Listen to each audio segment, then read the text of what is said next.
if you can do it all over again, right? Mhm. Would you date a gamer? I mean, what are you trying to imply? I love my wife very much. No, Okay, no, no, no, no, no, no, I no, don't no. want This anything is else in my this life. is this is this is this is strictly hypothetical. Oh my I'm god. asking this question for a reason, though. I'm asking this question for a reason. Okay. I mean, my answer. Because there's a huge Yeah. uproar on Twitter Okay. this weekend, this week actually. I don't know why, but one celebrity lady woman tweeted, I couldn't date a gamer guy, a guy that plays video games. Like, what are you doing with your life?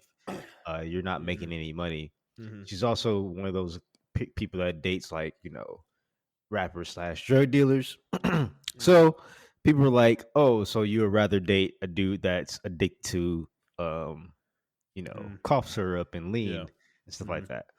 Um, I and then other mean, women started having like like smaller accounts. I think they were doing this for engagements, but they were like they started tweeting like, "Ugh, you guys actually like." One lady actually said like, "Ugh, you guys actually fuck gamers." Oh my god, I can't believe that. So yeah. that's why I asked. And then even some men were like, "Yeah, I can't imagine my girlfriend playing video games. I'm too busy getting money to play video games. I'm a real man." So yeah, Mhm. that's why I'm asking this question. Okay. Well, So let me answer the question directly. Right. th- The answer is no. I'm happily married. However, I'll give you like not gun to my head. If I were suddenly single again, all of a sudden, I think mhm. I would. I probably would dabble in the. I've never dated anybody that gamed, so I'd like to see what that's like, for sure. I think. Um, the other part of this, though, is the gamer hate. I'm gonna call it. There is this weird group of people that I can't identify in any real way, but they're out there, and they hate gaming. They think it's like the most childish waste of fucking time on the planet. Like legitimately, like it like hurts them to see adults playing video games. And it always makes me laugh to see these people online and how sure they are that they're so right about this, you know? Because the irony of it is that most of them they do one of these things. They watch sports, they watch television, they watch movies, they read books. All things that I would argue are just as big of waste of time as playing video games. Maybe not reading books. That's like the one, depending on the kinds of books you're reading, that's the one that could be justified as not a total waste of time, right? But all the other ones, television, movies, sports, total waste of time. They're literally designed to waste your time. Like that's the whole point of them, you know. So to me, it I don't understand the hate on video games. I think it's like they view it that way because it's so popular with kids that they view it as a childish activity in their minds. And to me, it's just they're immature people, I guess, because I mean they better buckle up. It's here to stay. It's not going anywhere. It's one of the biggest entertainment industries there is. You know, um, Yeah. it's fucking huge. $40 billion last year. You know, it ain't going anywhere, guys. So, get over it. And I think to your other point, I guess about some of these people though, is like the whole money thing. Oh, I'm not playing video games. I'm making money. Well, I mean, you can tell yourself you're happy, but I doubt you are. I'll be honest. I doubt those kind of people are happy because there's a point. Like money is to me. I treat it as a means to an end. I don't want I don't want to do anything in my life specifically to make money just for the purpose of making money. Like that is not purposeful. I want money to put me in a position where I can live a happy life. You know, that's why I want money. That's the only reason I want money. I don't want money to be ridiculously wealthy. I don't want to be Jeff Bezos. Like, I'd like to be Jeff Bezos because I wouldn't have to give a fuck about anything and I could just enjoy my life to its fullest, but I don't care about having that exorbitant amount of money. You know what I mean? So living my life around the idea of making tons of money is depressing. Even though I am in a point in my life where I am trying to make a lot of money right now. Like, that's kind of how I'm playing things. But um I'm not foregoing activities that I enjoy to spend more time making money. Like, I don't find that valuable. So, because I still want to enjoy my life while making money. I want to balance it all, you know? So, Mm-hmm. you can have tons of money and I guess fuck bitches and go to parties, but we all have different likes and dislikes. So, video gaming is it for me. If you're immature enough to hate gamers and yet you watch TV, you know, sorry, you need to grow up a little. That's my take. How do you feel about that? I just think it's I just think people need something to talk about. Mm-hmm. Like they're depressed in their lives or something. I don't Mm-hmm. know. I just think, They're hitting out. yeah, it's like maybe they were curious about gaming. They couldn't get into it when they were young because they thought it was not cool. So now that they're not into it anymore, they're trying to convince everybody else why it's a bad thing to get into, Yeah. and then they try to Mm-hmm. convince themselves that. I don't know. It's just weird how they come for gaming, but like you said, they don't come for like book reading or anything like that. Like Mm-hmm. it's literally the same shit, but like in a different form. You're intaking the media, so I Mm-hmm. don't know. It was just weird. It didn't frustrate me. It did frustrate me. Then I got over it. I was like, whatever. I don't fucking care anymore. Like they're stupid, so it is Mm-hmm. what it is. Yeah, I feel the same way. I saw some of those tweets floating around today, and I resisted the urge to jump in because there's no point. Those people are self righteous, and you're not going to convince them of anything. So, um, yeah, because like, dude, you remember? I don't know if you were like this when you were younger, but when I was in high school, um, I remember when Kingdom Hearts came out and like those commercials were playing. You know, you remember the commercials for the original Kingdom Hearts, right? Yeah. Where they were playing the music. What the fuck was that? That wasn't Simple and Clean, right? Was that Sanctuary? Yeah, it was Sanctuary. Was playing in the commercial, and I remember like what was this? Probably like 12 or 13-year-old me was like super excited about it. You know, internally, I'm like, oh my god, this game actually looks really really cool, man. I really want to play this. You know, and then externally though, I was like, I didn't talk about that game with anybody. You know, I pretended it didn't exist. I never discussed it with another soul as much as I could help it because I didn't want anybody to know that I like the anime Disney game. You know, but then I found some friends in high school who also played the game, and you know, then I opened up more and learned that there were other people who actually like these things. You know, because honestly, me and Montrell grew up still at kind of the tail end of the time where nerds were kind of picked on, you know, unfortunately. And that was my experience in high school and in elementary school. So, yeah. But, okay. Hi, everybody. Welcome to Players Take. This is episode 144. I'm your host, Justin DeSimone, joined, as always, by my co host. He's a Master Chief wannabe, Montrell Rice. Hey, what's up? What's going on, man? How's your week treating you? It's been pretty busy, but hey, we hanging in there. We are indeed hanging in there. So, Montrell, I got some topics I want to talk about before we get into the show proper.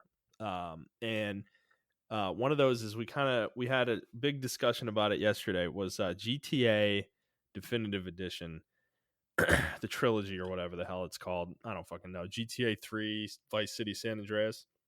Mm-hmm. This game is a fucking buggy mess, and people are posting online about it. There's a lot of discussion about it, and I just wanted to get your thoughts on it. Obviously, we talked to DJ last night, and he was very passionately defending the game, saying that all the bugs, all the bugs are visual in nature and don't affect your enjoyment of the game, or shouldn't affect your enjoyment of the game. I personally disagree. But what's your take on this whole situation? Um, it's weird because he's in one sense he's right. Like we haven't played the original, or not the original. We haven't played the remastered version of the game.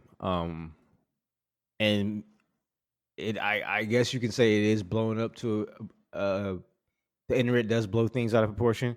The only thing Mhm. I disagree with was that it's not a thing that should be talked about. I think it should be talked about.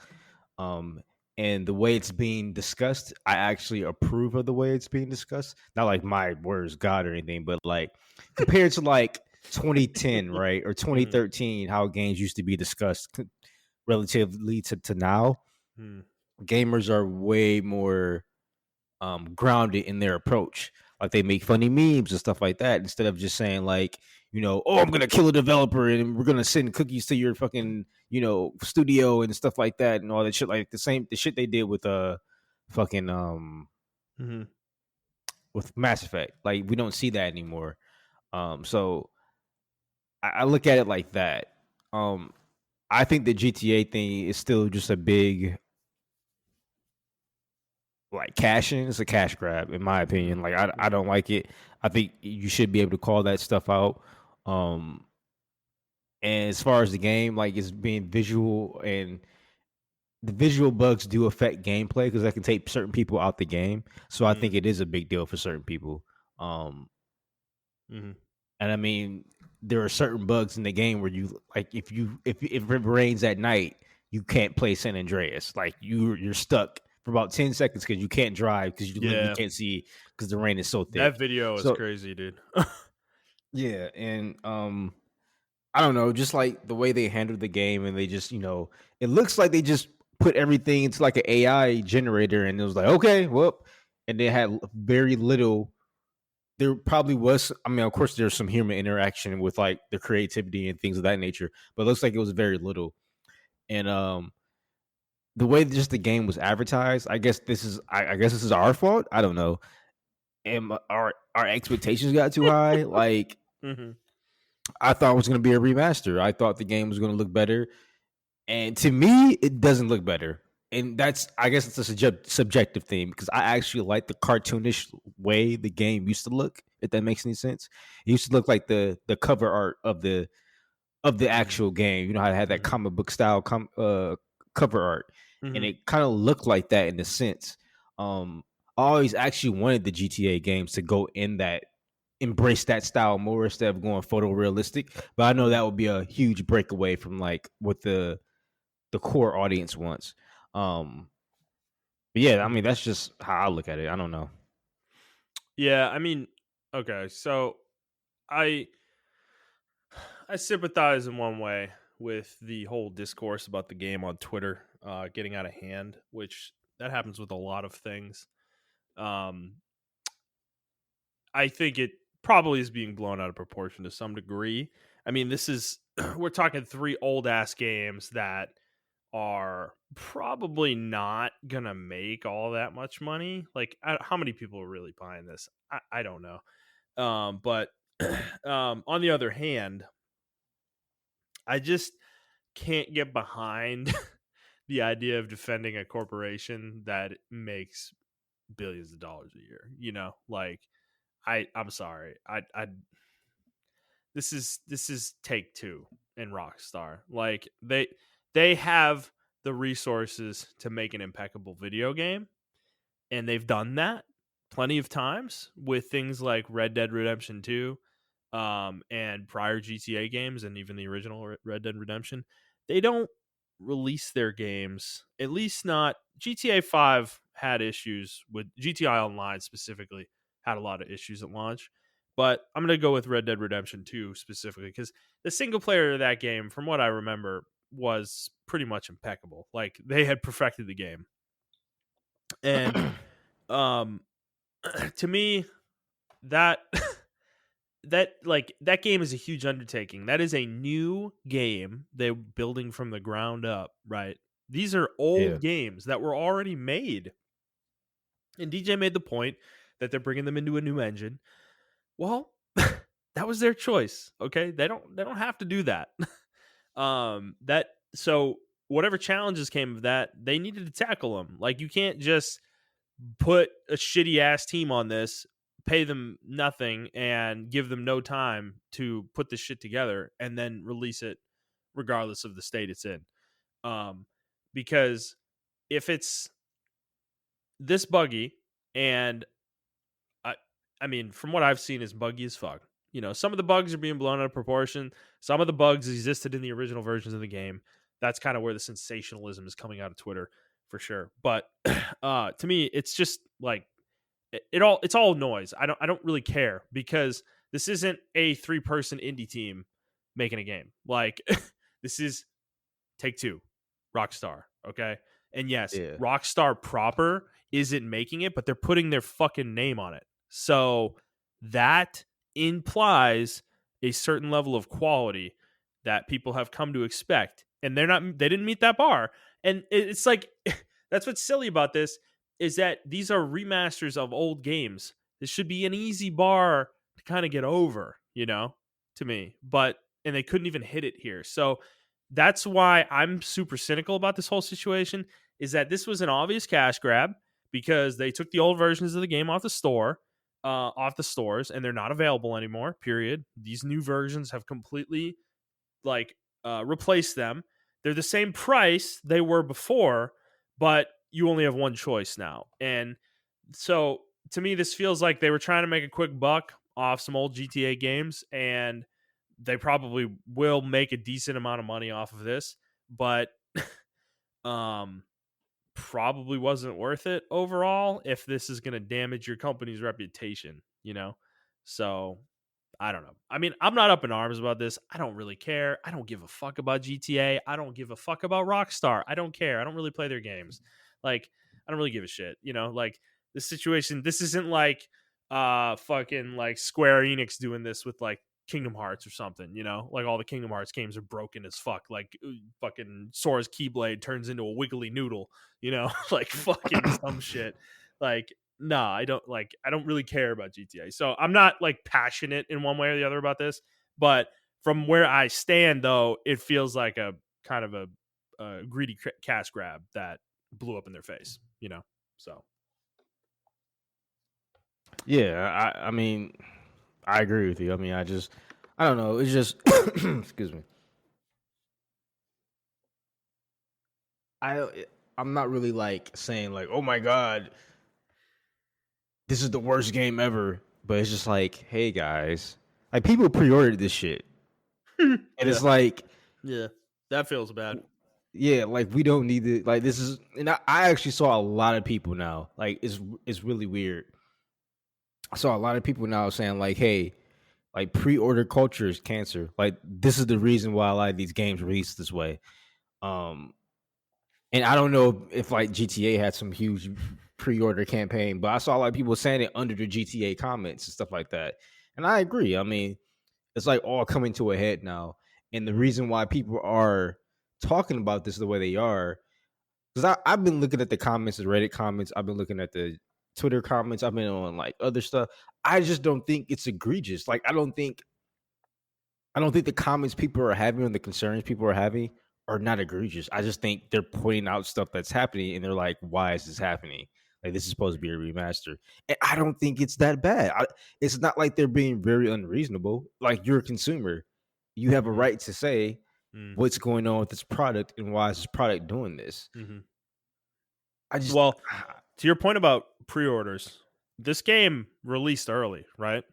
From well, what? it was like a digital free not a digital free version, but like Xbox people who had Game Pass, they got it early. And I don't know about PlayStation or a PC, but I know a lot of people on Xbox who had Game Pass, they got San Andreas early, or they got the game early in general.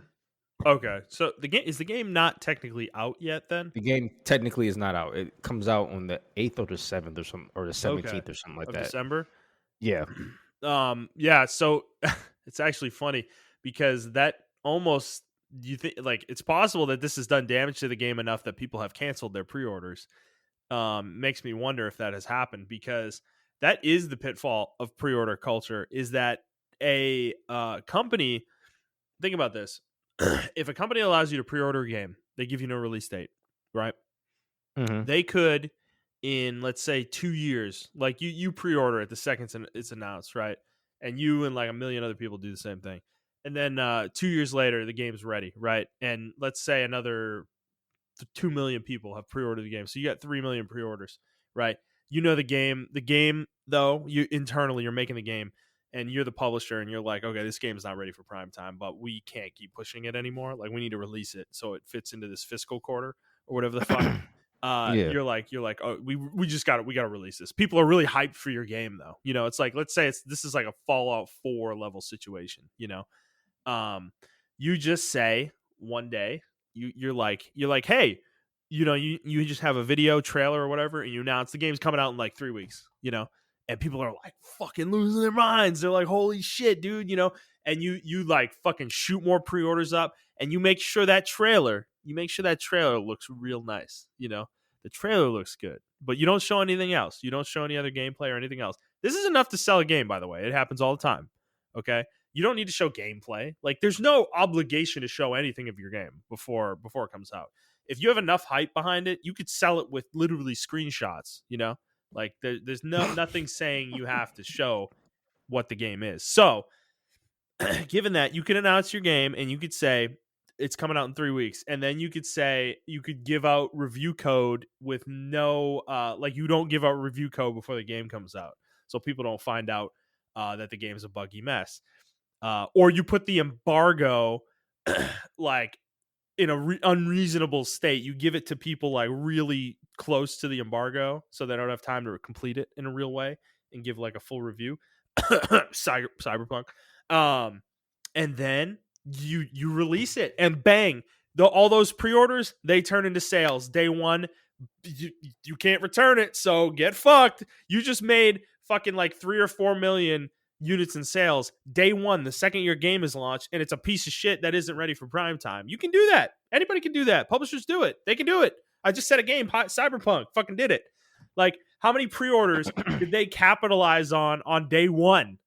You know, with a fucking hype, like a hype cycle. And that, you know what the funny part about that one is? They showed that game a lot, and it didn't look like what we ended up getting. They fucking Yeah. lied about the game.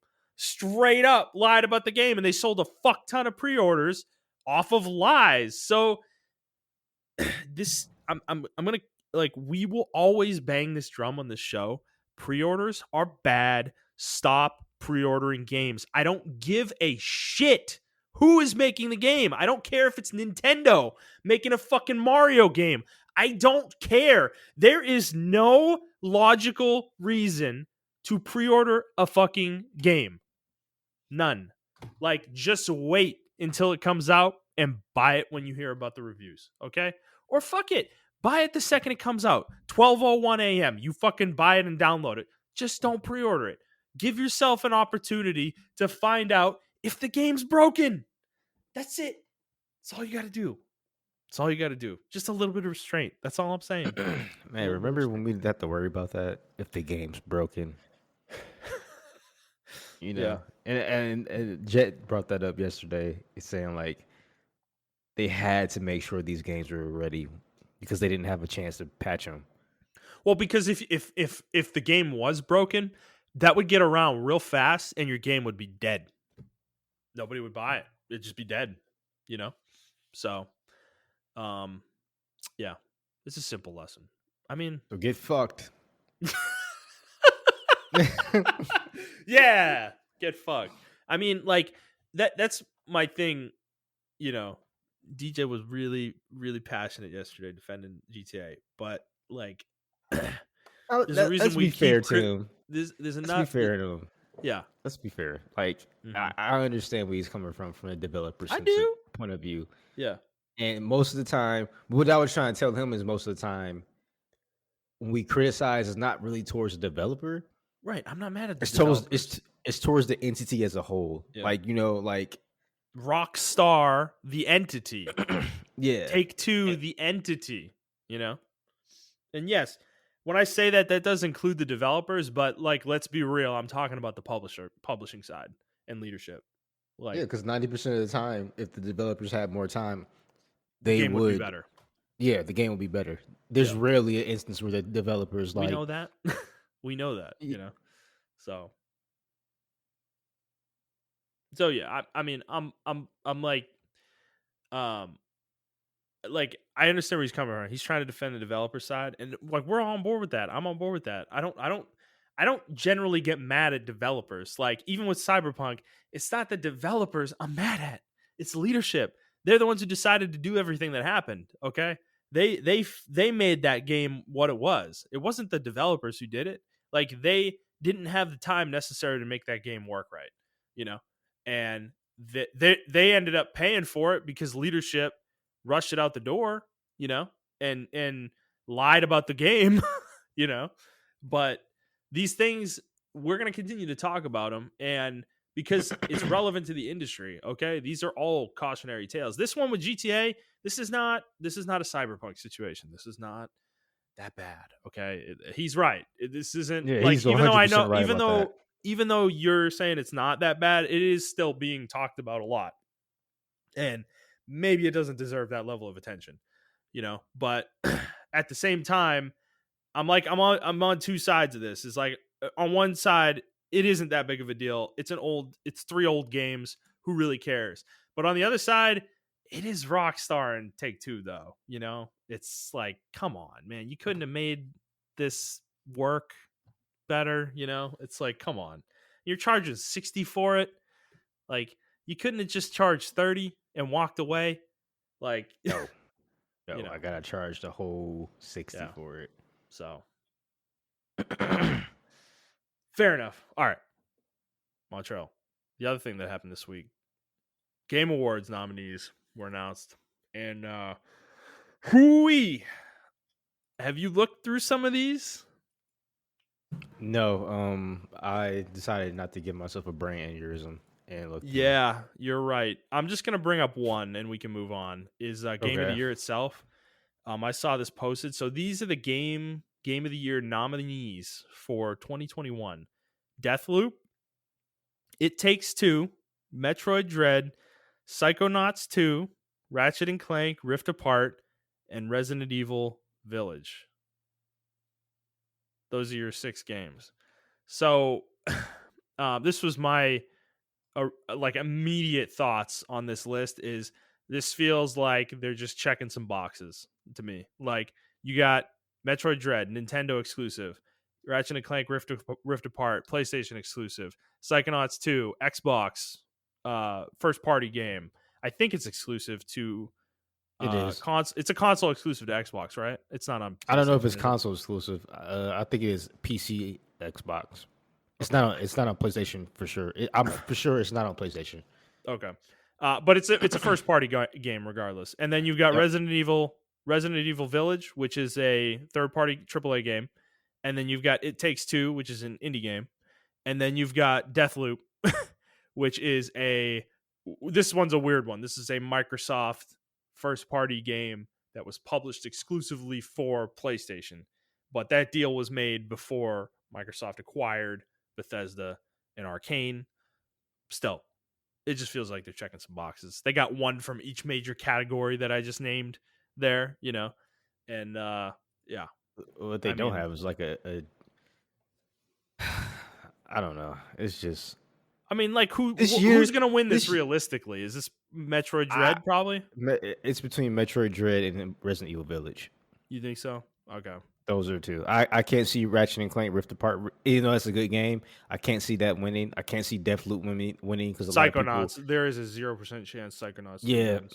Like, yeah. 0%. I didn't play Psychonauts, so I can't comment on it It doesn't specifically. matter. I It's know. just the type of game it is, and like, Yeah, yeah, popularity wise, it's just not going to win that. Like, Metroid yeah, Dread is going to get it way over that, yeah, yeah. in my opinion. And So yeah, I think I'm trying to think like which game I had more fun with between Resident Evil and Metroid Dread. Resident Evil was a longer experience, but Metroid Dread was just so fucking fun and memorable. So it's like I don't know. I think it's definitely between those two. It'd be Yeah. a first for like Resident Evil if that wins that game of the year. I kind of hope it Mhm. does. That would be really cool. But then Metroid too. I kind of hope that one does as Well, well. dude, then they do things like Deathloop is like nominated in like 18 categories, like it's the best fucking game that's ever been made, you know. And then you've got further disrespect to games like Genshin Impact, where it's in the best mobile game category. Like, what the fuck, dude? Like, like, and then the one that made me laugh the most was best RPG role playing game is fucking Cyberpunk is on the list. Cyberpunk 2077. They had some fucking nerve even Yeah. nominating this game.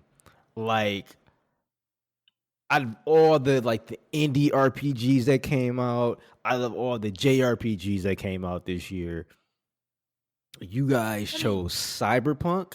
what a Like, are what you a fucking kidding me? this feels like a really bad list too. You've got Cyberpunk, Monster Hunter Rise, Scarlet Nexus, Shin Megami Tensei 5, and then Tales of Rise. I've played 2 of those 5. Monster Hunter Rise, not a game of the year. Tales of Definitely Rise, not. definitely not a game of the year. Um, Definitely.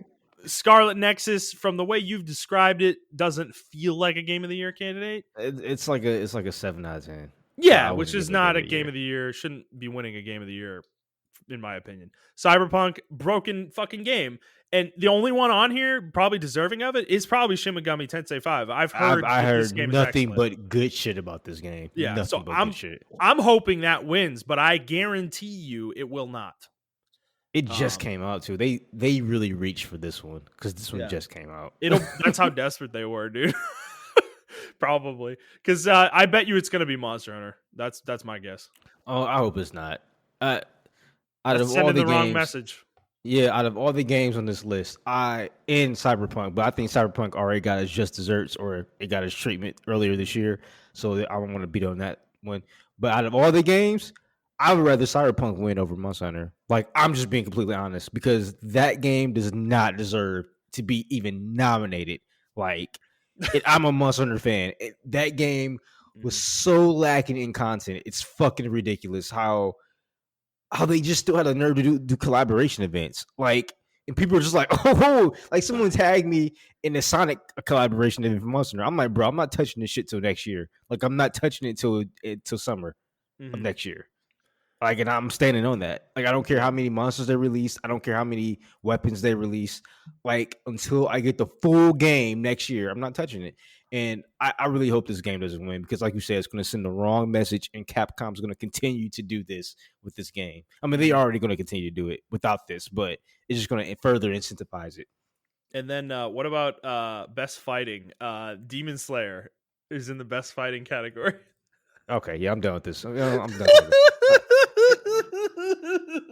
I'm done talking about this. Okay. All right. Let's get into the show proper. So, for those of you who haven't listened before, this is our weekly show where we talk about video games, video game news, and other topics pertaining to video games. We post at 6 a.m. Central Time on Fridays on Apple Podcasts, Google Podcasts, Spotify, Stitcher, and your favorite podcast app of choice.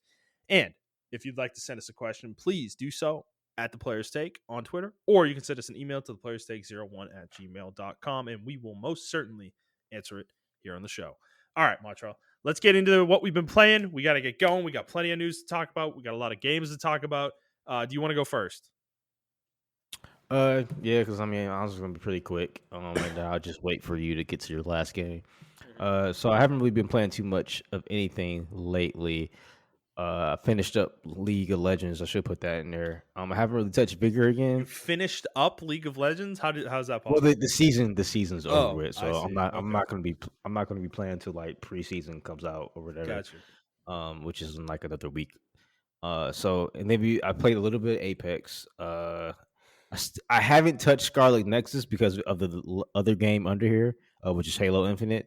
So I really want to get back to Scarlet Nexus, but I just been super busy this week. Mm, But yeah. besides that, Scarlet Nexus is funny, because like the characters, I keep thinking about this game, and I thought it didn't have an impact on me, but it actually did. And there was one character story in particular. Uh, his name's Gene or Gino, I believe his name is. He's an older person in your squad. He's like 55 or some shit. But they take aging drugs for some reason in the Mm, game. Well, anyway, his friend retired, and you have a side mission. You know, him talking about his friend, and he has to go look for his friend and everything like that, and how mm. depressed he got after retirement. And like that's a real thing. I was like, holy shit! Like when I get retired, am I going to be like super depressed? Because No, his you're friend gonna was play like, video games all day, bro. You're gonna be so happy. well, his friend was in the OSF. That's what they call their Mm, organization.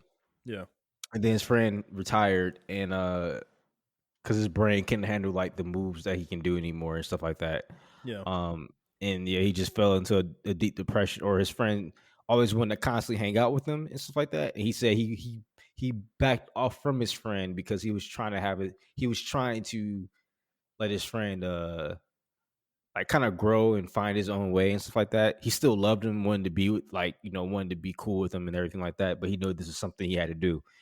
And I won't tell you what happened at the end with his friend, but Mm, it was really cool. I thought it was a really cool side mission. The actual mission itself wasn't groundbreaking. I just thought the whole context of the mission and the story behind it was like really cool.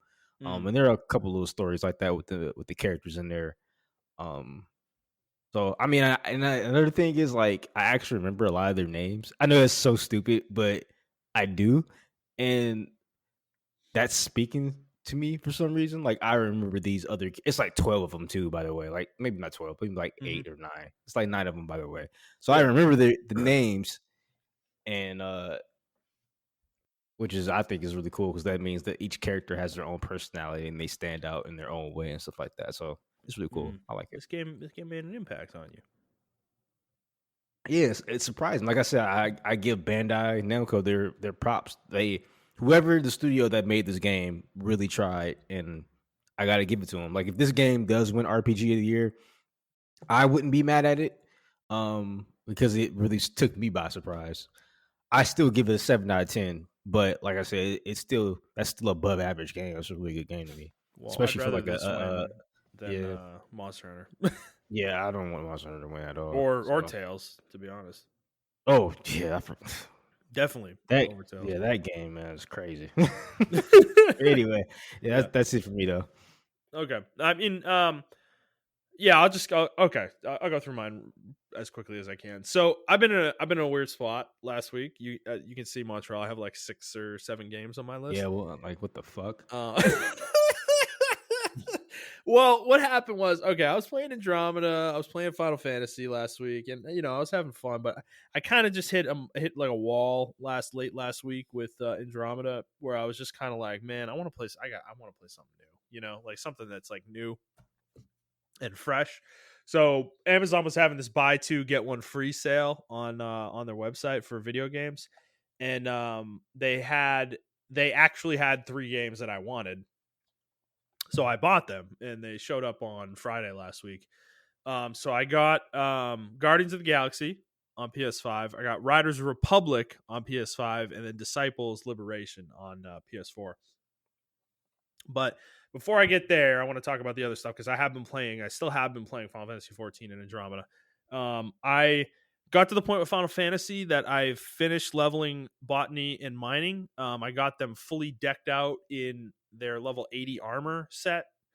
So I'm ready for Endwalker with those. I'm in the midst of working on crafting professions, but it is such an overwhelming process to level 8 or 9 crafting professions at the same time that I kind of got overwhelmed and was just like, I need a break from this. So I haven't played Final Fantasy in a few days. Andromeda, I've been in a weird spot with it. I got to the second planet. I've been like picking away at it, like an hour here, an hour there, but I'm not really putting in like huge dedicated sessions. I don't know why. I just can't bring myself to put a ton of time into this game right now. And yet it's funny because the hours that I am putting into it, the hour here, the hour there, I'm enjoying running around the second planet and just getting in random fights with enemies. I'm just going to keep reiterating this. I like the combat and the exploration in this game. But the second I have to go talk to NPCs, I get annoyed and I don't want to do it. I Like, I told you the game to game gameplay is so yeah, fun. yeah. When you're talking to people though, you're like, "Oh my fucking Like, god." shut up, dude. Yeah. Like, because the second race in the Andromeda galaxy is revealed for the second planet and the second and third planets that you get to go to. And something weird happens immediately. They speak English and there's no explanation as to why. And it's so jarring because the first race you run into you cannot communicate with. And that is like a point, that's like a story point in the game. Like you're unable to communicate with them. They're hyper aggressive and they try to kill everybody they run into. They're like highly hostile. And then the second race, you show up on their planet and then they just speak English. Like, they're not literally speaking English. I'm sure it's the translator for some reason is able to translate their language. But Mhm. to me, it's like it's just weird that the game doesn't even try to give you an explanation though. And then you interact with this race a bit. You get your final crewmate from them, and he's interesting enough, I guess. He might be cool, but um I went to one of their planets where you have to like save their scientists or whatever, and you meet the scientists and they're kind of all a-holes, and I'm just like, why is everybody in this game such a dick? Like, God, I like everyone you talk to is like, oh, you're the Pathfinder. Well, get fucked, dude. I don't give a shit. Can you help me or not? It's like, dude, like, fuck. Can I just like shoot you and not do your quests? Like, I wish this was Fallout. Like, because I literally would just shoot the NPC. Or Shepherd, like they give you the option to shoot them. Yeah, straight up, man. Because yeah, it's just I don't know. It's like every NPC you run into is just so angry, dude. And it's like And even I the feel like your main character is such a pussy. Like he he just is. He's a total pussy. It's annoying. He doesn't answer any. Even when I try to be firm with people, he like when the dialogue choice looks like it's gonna be firm, he says it in a way where he's a bitch. And I'm like, Ryder, bro. God, I wish you were Shepherd. Like, it's just annoying. Like, so I don't like the main character, but it's like I'm like fighting with myself because when I get to stretches where I don't have to interact with NPCs, I like the game. Like, it sucks. It really sucks. It's like it's such an annoying situation because I'm really hoping they take good lessons out of this game from Mass Effect 4 and that they style that game off of this game's gameplay and make it better, of course, and improve it in some ways. But and then they just make actual good dialogue and good characters. Because if they do that, Mass Effect 4 could be amazing. So I don't know. That's where I am with Andromeda. That's why I ended up buying 3 more video games to play this week. So those games, I'll start with Riders Republic. I've played it for about an hour, maybe an hour and a half, not very much. I just kind of started it and started dabbling with it. This is from Ubisoft, and it is a extreme sports open world game, basically. And it's pretty cool, actually. So as much shit that we've been giving Ubisoft, this is where they annoy me because they'll make these like they'll be like Tom Clancy game, Tom Clancy game, Tom Clancy game, Tom Clancy game, and then they'll be like cool open world extreme sports game. It's like where does this even come from? I'm like, I don't understand how these are the same company, that like make these fucking games, because like, dude, honestly, I haven't played much of it, but from what I have played, if you're into extreme sports games like snowboarding games or skiing games or like kind of just like trick based games and stuff like that, or even just like bike racing and stuff like that too, like I kind of recommend this. Like already, it will be very fun, I think, to you. There's a lot of game here. There's tons of shit to do. There's a huge amount of activities. It is an Ubisoft game, so it has an obnoxious amount of collectibles and all sorts of shit to do in the game. But to its credit, though, in that vein, there's a tons of shit to do in the game. So if you are really into it and you have been kind of a little starved for this kind of game, I think this game is going to be very enjoyable for people. So I'm not like I'm not diving back into it right now. I'm going to focus on Guardians first, Okay. but I definitely want to play more of this game. I don't know how far I'm going to go with it. This isn't exactly a genre that I'm like well versed in and that I play a ton of, but I was feeling weird. I'd heard a lot of good things about this game, and I really wanted to just kind of dive in and give it a shot. So I like it so far. It's cool. The second one was Disciples Liberation, and this one, nobody listening to this podcast has probably heard of this game, but this is a strategy role playing game, and it is in an old franchise. So Disciples is a very very old PC franchise. I'm talking from like the early '90s. I think the first games were like in the early '90s. Um, and it is really this franchise is actually really good. It's a very well liked strategy RPG franchise. It has gone through a lot of issues over the years with kind of rights to the IP. It because the original studios that made the game, I'm pretty sure, have long since been shuttered, and the series kind of moved around to different developers, and it was kind of in a weird state for a long time. But then all of a sudden, a few years ago, some Russian company made Disciples 3, and it was actually kind of pretty good. It was weird. And then it was silent for a while, and then all of a sudden, I started hearing about this game a couple months ago, and I was like, "What the fuck? They're making another Disciples game?" And I started looking into it, and it actually looks really cool. It's not in the vein of those old ones. It's definitely more modernized. It's not like a strategy RPG in the sense of what those old games were, where you have like towns that you build up and you like are it's like fully turn based. It's a It's a hex weird. grid. Yeah, go ahead. I'm sorry. It's a hex grid combat strategy Yes. game. So yeah, let me explain the kind of difference of what I'm trying to say here. So what the game used to be is that this was there's another game I want to compare this to is Heroes of Might and Magic is another series. There were a bunch of these old strategy games where you would have a town and it would be a specific faction, like humans, elves, undead, demons, things like that. And those factions, you'd build your town up, you'd have a hero, and you could recruit units and kind of make an army, and that hero would run around with that army, and you could fight shit with it, and your creatures would level up, the hero would level up, you'd get artifacts and items and all sorts of shit. It was kind of like an RPG, but it was a strategy game. So you'd have a turn every turn on the overworld map where you would have a certain amount of movement you could use, and then you'd end your turn and the enemies would go, and then you would go, and so on and so forth. And the combat was turn based as well. But this game is different. This is more of an adventure style game. Like, I guess, actually, King's Bounty is a good corollary to this, where there's no turns. You just run around a map like a kind of like a CRPG kind of thing, where you kind of Hmm. just run around a map and explore.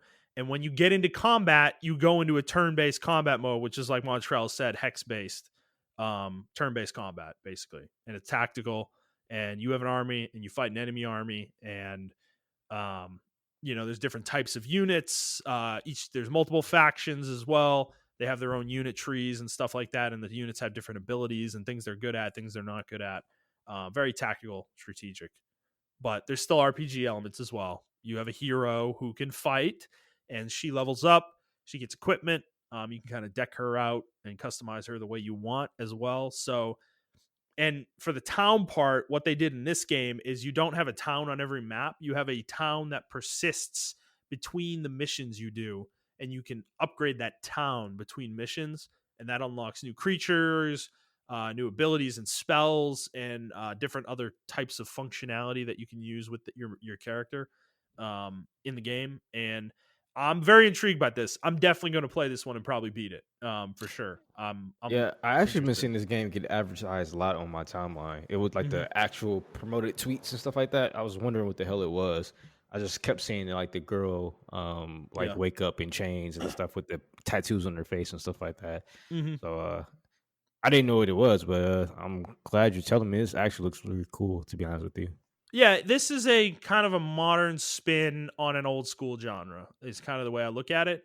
That genre that I was talking about, like turn-based, like Heroes of Might and Magic style strategy games, is for the most part dead. Like those games don't really get made anymore. They're super niche and they were never hyper popular, unfortunately. But to me, I think they're still worth exploring for if you're, willing to accept that your game's not going to be a 2, 3, 4 million seller. You could definitely get a very dedicated, loyal audience out of a series like Hmm. this. So, I'm glad it was made, and I'm happy to play it and support the developers on this one, because I love these kind of games, and I wish we could get more of them because they really are very deep games, actually, and they don't get enough attention because people don't know about them. Like gamers Yeah. nowadays, like when I say Heroes of Might and Magic, Age of Wonders, Disciples, Lords of Magic, like nobody knows what I'm talking about. Like I guarantee you, if I said that to 90% of influencers out there, they'd have no idea what those games are. None whatsoever. And that is a absolute damn fucking shame because they're excellent video games. And if I ever get an audience streaming, I will stream these games and I will show people these games because they deserve to be shown. That's my Now this is a drastic oversimplification of the game, but I feel like if you like games like Fire Emblem and stuff like that, because I'm watching the gameplay right now, Mhm. even though it's hex based, I feel like a Fire Emblem player could easily kind of transition into this game because Yeah, it's definitely. way deeper than that game. It's way deeper than Fire Emblem, I but wouldn't say deeper. It's different. You're it's you're different. getting in Okay. combat more off. Like it's kind of hard to explain. It's like if Fire Emblem had an overworld map and you like ran around in that overworld and you fought Mm, battles in that overworld map, and that you were that like actually makes a lot of sense. that's Yeah. kind of what it would be like. You're fighting a lot more battles in this kind of game than you would in Fire Emblem. But the structure of the combat is similar. It's not that different. It looks more faster paced than Fire Emblem as well. It's the map is smaller, obviously. The arena that you're fighting in is smaller, and it looks a lot faster. Like depending on your moves and then the enemy moves and how the flow Hmm. of combat really depends on you. If that makes any sense, Yeah. compared to like Fire Emblem, where it still depends on you, but it can Hmm. still be pretty slow, and at the same time, if that makes any sense. So, So yeah, yeah, cool. Check it out. If you're into strategy games, check it out. All right. I've been talking a lot. Let's keep going. yeah. Guardians of the Galaxy. I've played a few hours of this game, and I'm definitely into it right now. I'm not far enough to say that I'm like totally in love with this game. However, I will say right out of the gate, this game is super charming. The first thing that happens in the game, the second you start the game, is you're sitting in young Peter Quill's bedroom, and he is listening to a fake 80s metal band called Star Lord. And they Eidos, you can go Montreal. I recommend this too, and everybody listening. They made a fake album, and they actually produced it in like recorded real songs. Um, and they play them in the game immediately, and you can listen to the whole album. If you don't do anything, the whole album will play out front to back. And these are legitimate songs. You are actually in game holding the lyric sheets for these songs, and they tell you how long each song is, and you can follow the song on the lyric sheet, and it's literally the song is like printed there, and it's fucking awesome. Okay, the music is legitimately good. 80s metal music. Like it's like it reminds me heavily of like Iron Maiden. If you like Iron Maiden, Ooh, okay, you will like this okay. fake band. Dude, I actually want to add it to my playlist and I'm going to listen to it. Like it's that good. Well, these So, are the people that made mankind divided, man. bro. These are the same people. Yeah, I don't have much more to say about the game right now other than that it kind of reminds me of Uncharted a lot. Actually, that's the vibe I'm getting more than anything is definitely Uncharted. Um more a deeper Uncharted though. There's like, character progression and you actually have a party and there's more characters involved and whatnot. But the kind of structure of the way the game's traversal is really reminds me a lot of Uncharted. But Yeah, I'm definitely gonna get this game. Like um you and other yeah. people have been telling me, and DJ have been like, "Get the game, Montrell. It's good as fuck." So No, it's good. It's definitely good so far. But dude, like I got to defend Eidos real quick and then we'll move on to the next game. yeah, I'm so tired of hearing people say they're surprised by how good this game is. Fuck are they really saying that?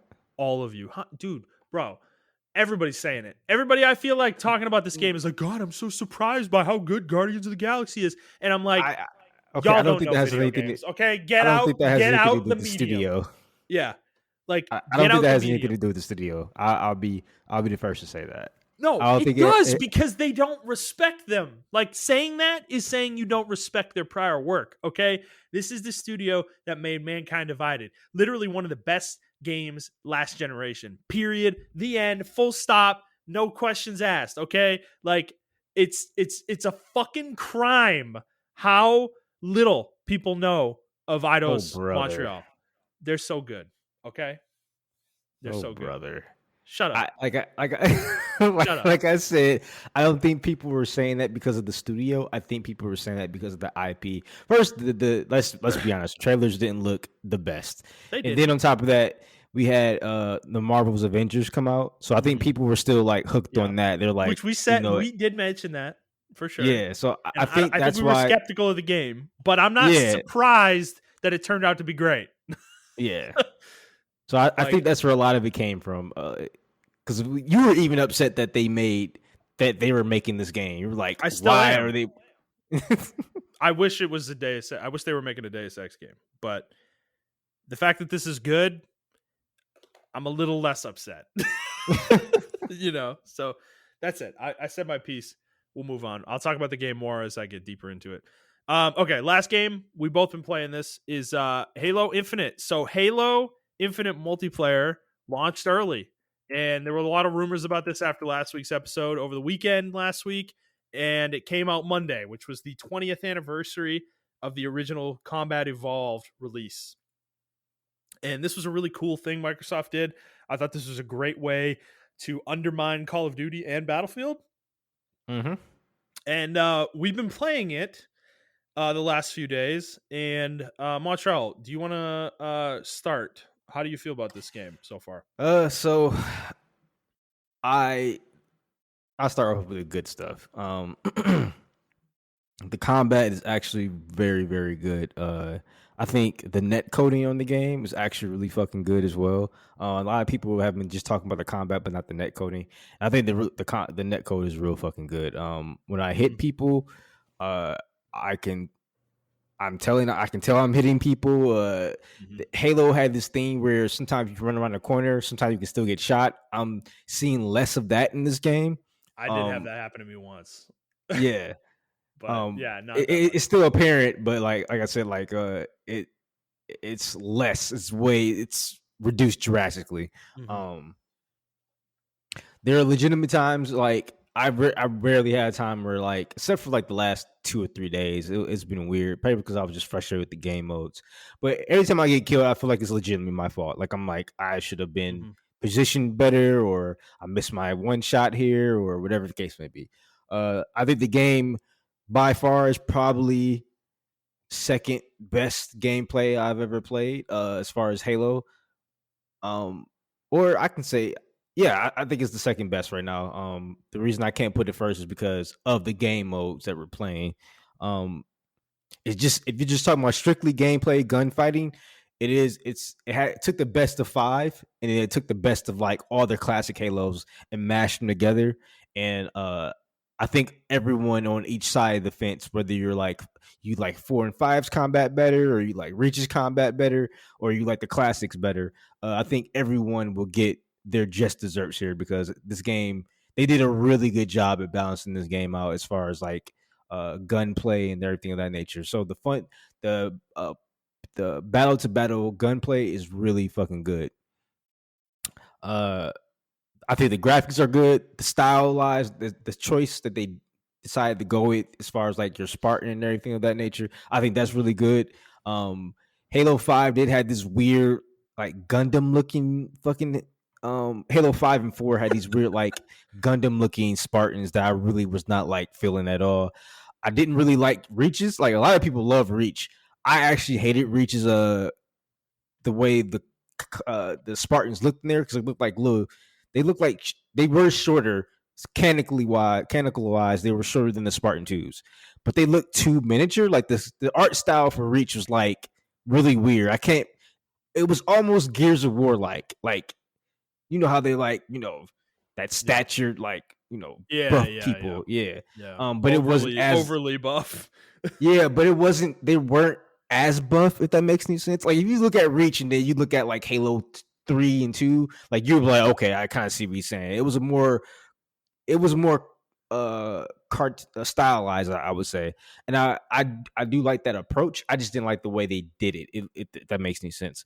Mm-hmm. It definitely took a page out of like Halo. It looked like it meshed Reach's style with like Halo 2 and 3 style, which I like. Yeah. It's not overly realistic, but it's not overly cartoony, and they got rid of like the Gundam looking fucking Spartans and shit like that. They were. It looks like they were. It's 3 and 5 or in 4 and 5. They were trying to be too edgy.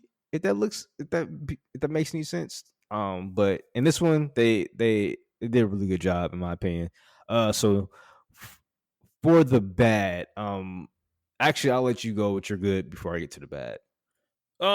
So okay. I'm caveats here for me.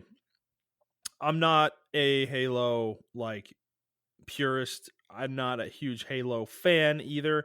I'm coming in as somebody that hasn't really played Halo in probably 15 years or so. I haven't really played Halo since Halo 3, and I haven't played Halo multiplayer extensively since Halo 2. So we're talking even more than 15 years probably for most of my experience. So I didn't play Reach. I didn't play ODST. I didn't play 4. I didn't play 5. I didn't play Master Chief Collection either. I haven't I haven't been in the Halo ecosystem in a long, long time. So take my comments with that in mind. So for me, this game just kind of feels like Halo. I don't really know of a better way to describe it. This like playing this has been fun in the sense that it's bringing me back to like high school when we would all hang around one of my friends' house and we would like LAN party Halo 2, and we would all play Halo 2 because it plays almost exactly as I remember Halo playing back then. That might not be true realistically speaking. Like it probably feels a lot better and smoother, and there's many Mm-hmm. gameplay improvements that have happened between then and now. But in my mind, that's the way I am perceiving this game, is that it just kind of feels like Halo always felt to me. The movement is smooth, the gunplay is smooth, like everything about the game is smooth. As Montrell said with the net code for the most part, I agree with him, is that this game just plays well for the most part. Like when you're playing and there's no other issues hurting you, like prohibiting you from playing the game, it plays really, really well. It feels great to play. I'm really enjoying that aspect of it. Um, so in terms of the like guns and everything like that, it's all the classic Halo guns that I remember. The battle rifle, the assault rifle, the sniper, the fucking rocket launcher. That thing has always been super fun to fucking kill people with. Um, the Covenant weapons like the Needler, the sword, the pistol that you can charge up, the sniper rifle that they have for the Covenant. So it's been really cool to get back into this and just play kind of a classic arena style shooter, the one that kind of really set the bar of what we should expect out of arena style shooters. And I will say in this game, the Slayer mode is the king of the content in this game. Like Slayer is legitimately super fucking fun. Like I love it. It's like I could play that all day. Now I guess we can transition this into the bad directly, because Yeah. the problem is there are 4 modes and they are all on the same playlist and we never get to play Slayer. And it sucks because the modes are Slayer, Capture the Flag, Strongholds, which is kind of like a weird King of the Hill zone control game, and then something called Oddball. And I hate Oddball. I think it's one of the worst first person shooter modes I've ever seen in a game, like a multiplayer shooter. I hate it because it basically requires one player to stop playing the game to hold a ball and hide in a corner. It's like it just doesn't make any sense, dude. Like as a mode, like why would they think that's fun? I don't know if this has been in Halo before. I have no It idea. Like has. I said, It's been in okay, since like Halo 2, I want to say. really? Oh my god, Yeah, because it sucks. It's a it's been in bad for a mode. while. It's a Yeah, bad mode, dude. it's never played. I will say, out of all the modes, Oddball was like one of those modes that we barely played. Yeah. In like Halo 3 and stuff like that, and Halo 2 and everything of that nature. And I want to say in Reach and Halo 4 and 5, they kind of revolutionized it, or not revolutionized. They updated to where you can throw the ball at other people, kind of like alley oop it to people, and that made the game a Oh, lot more fun. that would be cool. You can't do that in this one. Yeah, and I don't You know. actually move slower with the ball too. It sucks. Like it's awful So to have the ball. So another thing that they took away, which a lot of people don't understand, is you used to be able to one hit kill people with the ball. So if you had the ball and someone you managed to get within melee range of them, regardless of their shield strength, you killed them. You Mhm. know, because you had that slow movement speed, but your melee was like times 2 in strength. Yeah. So it was really dangerous for people to run up on you, how they do in this game, which Yeah. they took away, obviously. So I don't I don't really like it. So which is really weird. So a lot of people were saying, or one of our friends was saying, like, well, because the game is free to play, that's why they did this odd move. Which as far as like team objective games and Slayer. So since the dawn of like Halo, um, since Halo has been on Xbox Live, there's always been a separate playlist for Slayer. Like no matter what ranked, everything, it's always been a separate playlist. Halo Yeah. 3 took it a step further and had playlists for everything, like every separate game mode. They had like Lone Wolves. They had fucking, which is like a free for all, like an eight Oh, I person free remember for that all. mode. That mode's Yeah, fucking fun, dude. Oh shit. Yeah. yeah. So they had that. They had Team Slayer. Obviously, they had Team Slayer Social, which is more like the casual version of Slayer. They had Team Slayer BRs. They had SWAT. They had all these different playlists. Now, I'm not expecting it to get to the level of Halo 3 because Halo 3's like was probably the pinnacle of fucking Xbox Live multiplayer for Halo because it had separate playlists for everything. And then they kind of simplified it in Halo 3 and 4 and 5 in Reach, whereas they had team objectives and they had like Slayer. And because they know Slayer was just that popular. I don't understand, for the love of fucking God, why Slayer does not have its own. I don't care if it's a beta, like it's, and the people complaining about the people complaining, like, well, it's just a beta, like, No, the bro, game's out. Fuck off. The game's yeah, out. but Like it's not not going only, back out of. It's not getting unreleased. Like it's out. but not only that, but we had what, literally 20 years of data showing that Slayer is the most played mode, Most popular. like most popular I mean, mode. it's When people, objectively the best mode. I'm sorry. This is like playing all of them, having played them all this week. Like Slayer is the most fun. It's the most strategic. It's the one that I want to play. Like straight up. yeah, and a lot of people when they come back to Halo, that's what they want to play. So I'm saying all this to say, if you haven't seen my tweets or anything like that, Slayer, it's literally it has to have the lowest priority on the multiplayer list because everything is jumbled up together. So you have different maps, and each map has like Slayer, Capture the Flag, Oddball, and Strongholds, and I swear I got home early today. I got home like 4:30, so I played for like an hour. And I swear to God, throughout the entire hour, nothing but strongholds back to back. Ugh. 4 games of strong, or like 4 or 5 games of strongholds. Then I went to the social Slayer or the social playlist, nothing but strongholds. And I'm like, what the fuck? And then so this is where the bad comes in because I didn't until this game, to be honest with you, I did not know how much playlists were impacted for Halo's replayability. I legitimately do not want to play if I'm not with y'all. Like Yeah. legitimately, I can't. I Yeah. don't want to play Slayer. Or I don't want to play the game if I'm not with y'all because there's not a Slayer playlist. Slayer is one of those playlists where anyone can jump in and play. You can play with a team, and you don't have to have a team of four Well, it and comes down communicate. to like Slayer. The nice thing about Slayer is that if you have a team already, like a pre-build team, you're able to be really tactical and you can kind of pick the enemy team apart. But if you don't have a team, like you're playing solo, you can just kind of run and gun. And if you're better than everybody else, you can win by outskilling the other players. You know, Yeah. like The problem with the it's team flexible objective that way. games. Yeah, and the problem with the team objective games is you need, especially on this game, the way the maps are designed and stuff like that, which I do like the map design. It's Mm-hmm. just when we're playing, like when it's all four of us, we can get some stuff done, right? We are bitching about it, but we get stuff done, right? Um, but if it's just me, or if it's just like me and DJ, or you and me, or uh all three of us and we got a Mm-hmm. rando, it's so hard to communicate with them because, like, there's party chat now. Unfortunately, this is not the old Halos where there was no party chat. So people had to listen to what was going on. You had to communicate, or you just didn't have a mic. Um, so you have to be very tactical, especially when you're doing solos. You have to be very tactical in what you do to control objectives. Like strongholds, the most tactical thing to do is control 2 points. Don't advance because you can.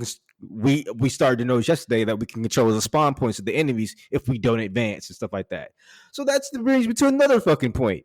The spawn system. I know I'm rambling here, but the spawn system is fucking terrible in some maps. I can't remember the map name. I think it's called Bazaar or something like. No, it's not Bazaar. I don't know. It's like you're in this terminal or whatever, Yeah. and it's so small on the map, especially for capture the flag. The spawns are so quick that people literally spawn in front of us because we're moving so fast throughout the map, and it gets very annoying at times, like all the Well, the time maps actually. aren't big, so I could see how that problem happens. Yeah, Um, yeah. So in terms of the modes, just to cover the rest of them, strongholds is the zone capture one, and I really dislike that one too. I can deal with it a little bit more than oddball because at least everybody's able to fight fairly. yeah, However, I dislike some of the zone placements on a lot of maps because they're not in places that have any cover whatsoever. You're literally just out in the fucking open, control trying to get control of a zone, and you're just like a sitting duck sometimes, and it sucks. It's not great because you're forced to do it too, because if you don't, the enemy team's scoring. So it's like you have to expose yourself to get it in it. And like from a general high level, I understand the idea of that, but in practice, it's not fun to play. Um Now the last mode is capture the flag. I actually like CTF. I can play CTF. I don't mind CTF for the most yeah. part. CTF is fine. Yes. Everybody knows what to do in CTF too. It's like that's a classic Halo mode, so I feel like people know how to play that. The other two, though, Strongholds and Oddball, I've noticed that people play it like it's Slayer. They don't actually go for the objectives at all. It's like it's fucking weird, dude.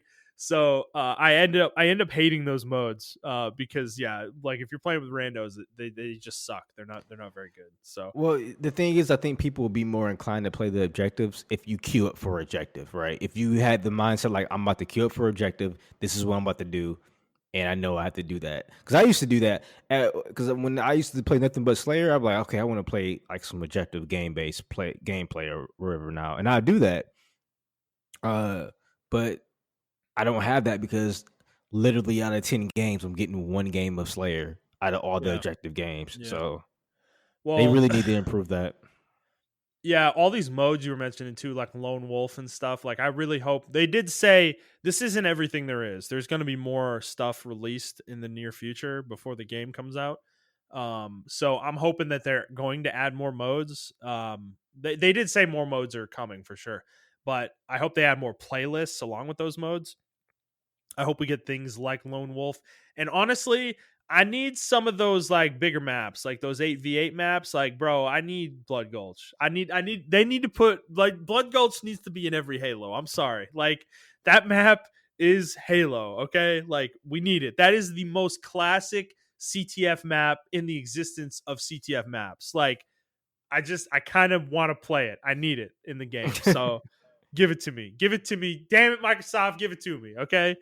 So I'm hoping we get that. I'm hoping we get like more bigger game modes like 8v8. The 4v4 is fun, but it is a little squished to the point that sometimes when you are getting beaten, you feel like you are getting steamrolled because Yeah. they're moving around the map so fast, you will spawn and the enemy's right on you, and you're just fucking dead again. You can't even get away, kind of thing. So, what I will say too, the other thing for me, as somebody who doesn't play a fuck ton of shooters and in recent years has been more BR focused, having played Apex for a couple of years now and coming to Halo, it's so funny how much like shooters have changed because Halo's movement is very like Infinite's movement is very classic Halo. Like it's not, there's a little bit of leeway, like there is a sprint which Halo didn't traditionally have, and there's also like a slide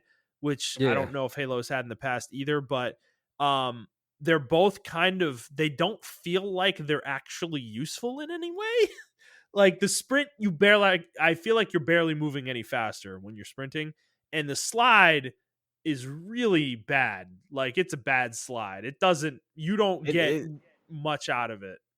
I use it a lot, but I coming from Apex, yes, I can definitely see how you feel about it. It Yeah. definitely does lock you in the animation for like point 1 seconds or something, but that point 1 seconds is very crucial to sliding. Mhm. So Yeah. yeah. I mean, I'm a Halo nub, so I'm relearning everything. I got to get used to the tactics and how to play and how to firefight. I'm doing okay. I actually ranked yesterday, and I'm think I'm like gold 2, so I'm under you guys, but I'm not like that far behind. So but um, so overall the game's fun. I think the funny thing about this for me is I think their decision to go free to play with the multiplayer was actually a stroke of genius Yep. because I wouldn't be playing this game if I had to pay money for it. Straight up. I'm just telling you that right now. Like people like me who used to play Halo and haven't been interested in the series in a long time, um, probably wouldn't come back if this was pay for. Like you had to pay for this multiplayer. So props to them for that decision because that took some extreme balls to do that with a series like Halo. And I think it was the right choice. I think it's really going to benefit them in the long run once they figure out their battle pass, which is not very good. Yeah, we can touch on. I just want to touch on that for like 2 seconds. Yeah. Yo, I know it's still a beta, but they need to increase the XP and the rewards. So hopefully they're getting on that. I heard that that's just because it's in quote unquote beta. That's why the XP is so Well, it's a um 6-month battle pass, dude. Like, that's the reason why the EXP is so slow. They don't want you to finish it in 2 months and then you have 4 months where you have nothing to do. You're getting nothing. yeah. They're trying to elongate how long it takes, but it feels really bad to play for an entire evening, like 4 or 5 hours, and you gain 1 level. Like that feels really bad. Just Yeah. saying. So yeah, that's the kind of the state it's in right now. But I'm sure we'll have more to say. Is there anything else you want to get off your chest right now on it, or Nope, that's it. We just need, I think for a lot of people returning, I just think because you have like you may think you're in the minority, Justin, but the actual minority is people like me who've been playing Halo since Halo 2, right? And yeah, still plays it to this day. A lot of people have like clocked out at Halo 1 or Halo 2, Halo 3, Halo Reach. A lot of people clocked out at Halo Reach. Um, so it's like I think that Slayer thing, the Slayer playlist, the reason I'm harping on it so much is because that's a really big thing that a lot of people come back to because that's the one mode that a lot of people remember. And you need to yeah, capture that audience again. You need to capture that that audience nostalgia. And if you having people playing capture the flag and all those other shit like that, like those games are fun, but you really need like these first impressions are everything. hmm, And I didn't realize it until I played this game, for the last 2 days. Like, even I was like, you know what? I might drop this game until, you know, they come out with a Slayer playlist. But then there are gonna be people who love the game like you, but they're like, I'm glad I didn't pay for it. I'm not really going back to it, Yeah. instead of just trying to keep them, and keep them Yeah, with I that mean Slayer thing. that's a significant risk right now. Like I'm definitely a flight risk Yeah, with it. exactly. I'm having fun with it, but the second that we stop playing it consistently, I'm not playing this game by myself probably. Like, I'm with you. I want to play it with you guys. It's going to be I think realistically once I get over this Apex funk I'm in and I get back into that game, this is going to be my like side shooter when I need a break from Apex. Okay, Um yeah. that's probably how it's going to fall for me, but it really depends. Like if you and DJ and everybody else are playing this game every night, I will jump into this game. So, um, but I don't want to overblow it though. It's not like right now I'm still having fun with the game. I'm still enjoying the game. I'm still learning how to play the tactics and everything, and how to play with you guys as well, and just relearning all the movement and the feel and the kind of the gunplay as well is totally different from Apex.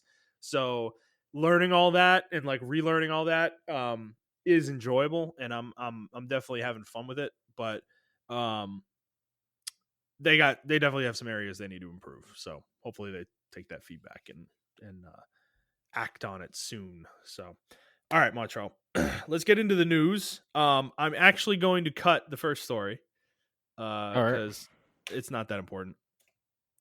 We have two big news stories this week. One's kind of a follow up that I personally want to get into. Is Sony released their most downloaded games on PSN for the month. They do this every month on PlayStation Blog. We don't usually cover it. But the reason I wanted to cover this is because I had heard about one particular game on here in the free to play section that actually topped the list for the month of October, and that is Konami's eFootball 2022. So I heard this and that kind of blew me away because like this is the list, right? It's eFootball 2022 is number 1. This is in both the US and Canada and the EU, by the way, on PS4 and PS5 for the month of October. Then number 2 is Fortnite, number 3 is Call of Duty Warzone, number 4 is Rocket League, number 5 is something called Enlisted, and then 6 is like Genshin Impact, 7's Apex, Destiny 2, Rec Room, Splitgate. You're kind of like, your normal the games you would expect, right, on this list. But eFootball 2022 is on top of the list for the month, right? This is the replacement for PES, which we talked about a few weeks ago. This is their it's not a replacement, but they rebranded PES into eFootball, but they made it a mobile game, and the port of the game on consoles is basically the mobile game ported to consoles. That's what I've heard, and it's really buggy. It doesn't work well and it doesn't play well. And the fans of this series are extremely upset about it. But the reason we're bringing this up is because a couple weeks ago we talked about EA was more than likely going to lose the FIFA license for the game, for FIFA, and they were going to have to rebrand the game, which they trademarked the name EA Sports FC a little while ago, during this kind of period of turmoil. And I want to talk about this because Konami has severely fucked up here in a moment in time where there's a high amount of interest in games that aren't FIFA and a football game that they made that's free to play. They were the number 1 downloaded game on PS4 and PS5 for an entire month in multiple regions over Fortnite, dude. Fortnite and Genshin Impact and Apex Legends. Like, that is not an insignificant thing. And to think that they're going to lose this momentum entirely because the game wasn't well executed, and they could have swooped in, taken the FIFA license if they had made a good football game, and all of a sudden they might have been able to eat away at some of EA's dominance in this space with the soccer games. And because this is also in a time where 2K is maybe going to get in the mix for the FIFA name. And more than likely, if they go for it, Konami's not getting it. That would more than likely be my expectation with this kind of thing. But I wanted to bring this up because it just feels like we were on potentially had a moment in time here where we were on the precipice of a huge shift maybe in the landscape of soccer video games, and that feels like it came and went. And Mm, Konami dropped the ball and fucked it up, and that kind of sucks. yeah, I mean, I feel more bad for the developers because I feel like they're going to get canned Yeah. over this. I feel like Konami's going to pull a Square Enix and be like, well, we feel like the developers didn't do blah blah blah blah blah. How he blamed the whole fucking Marvel Avengers thing on Crystal Dynamics. Mm-hmm. So Oh I feel like God, yeah, yeah.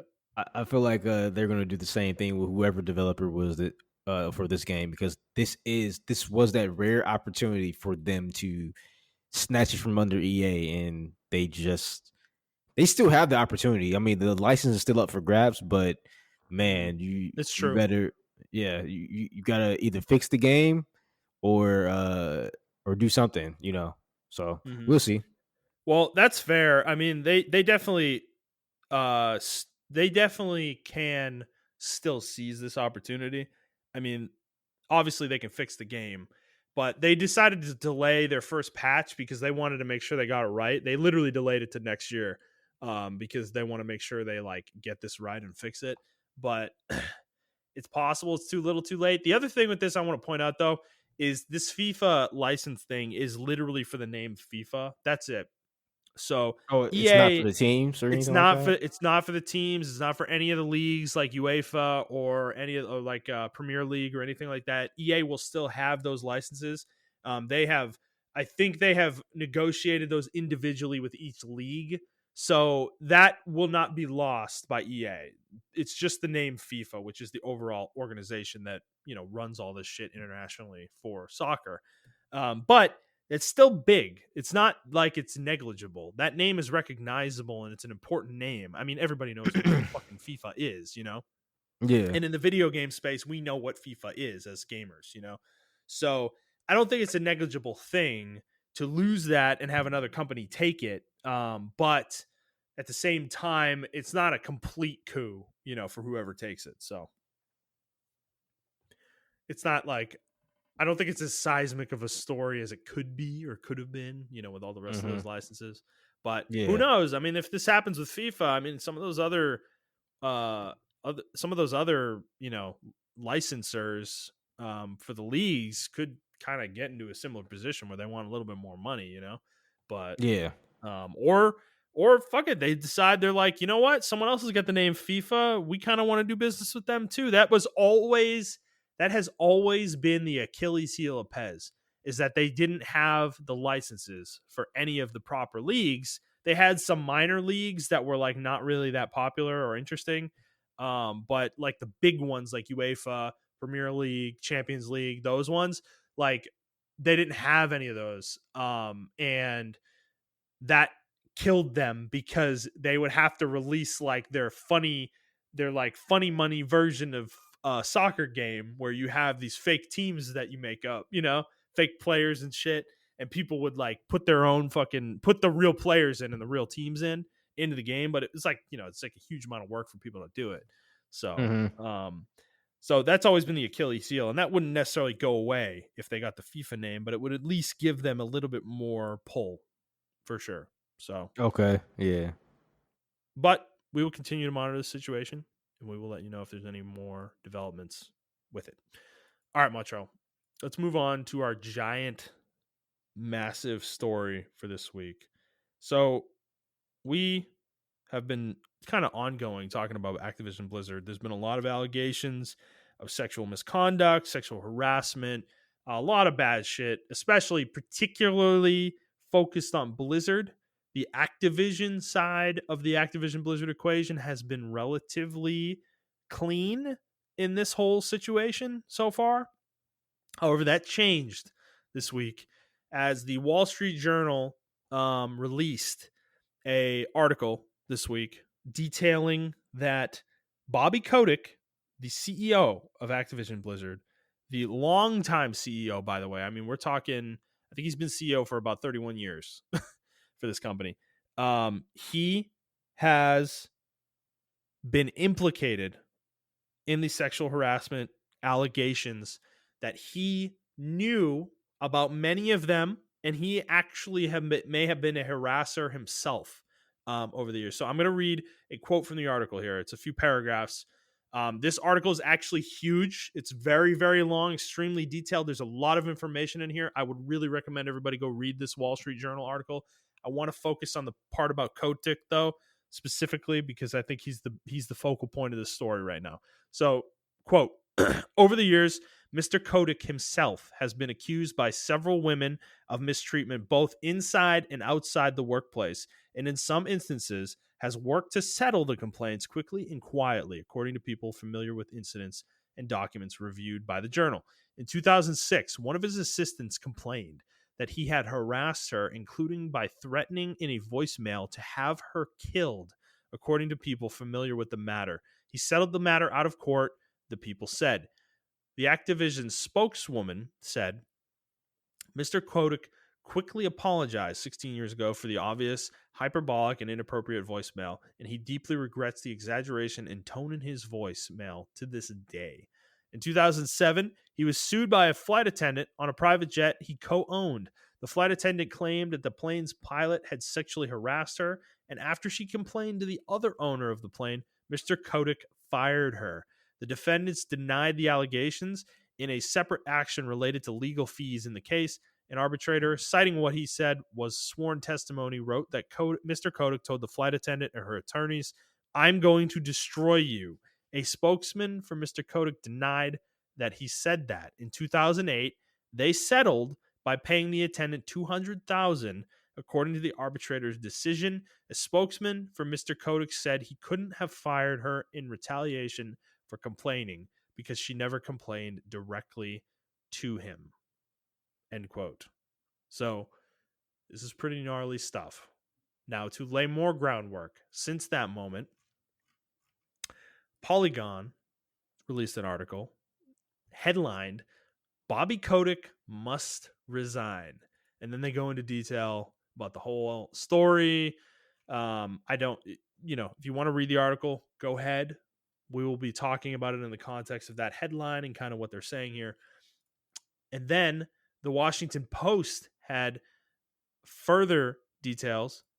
100 Activision Blizzard employees staged a walkout this week demanding that Bobby Kotick step down.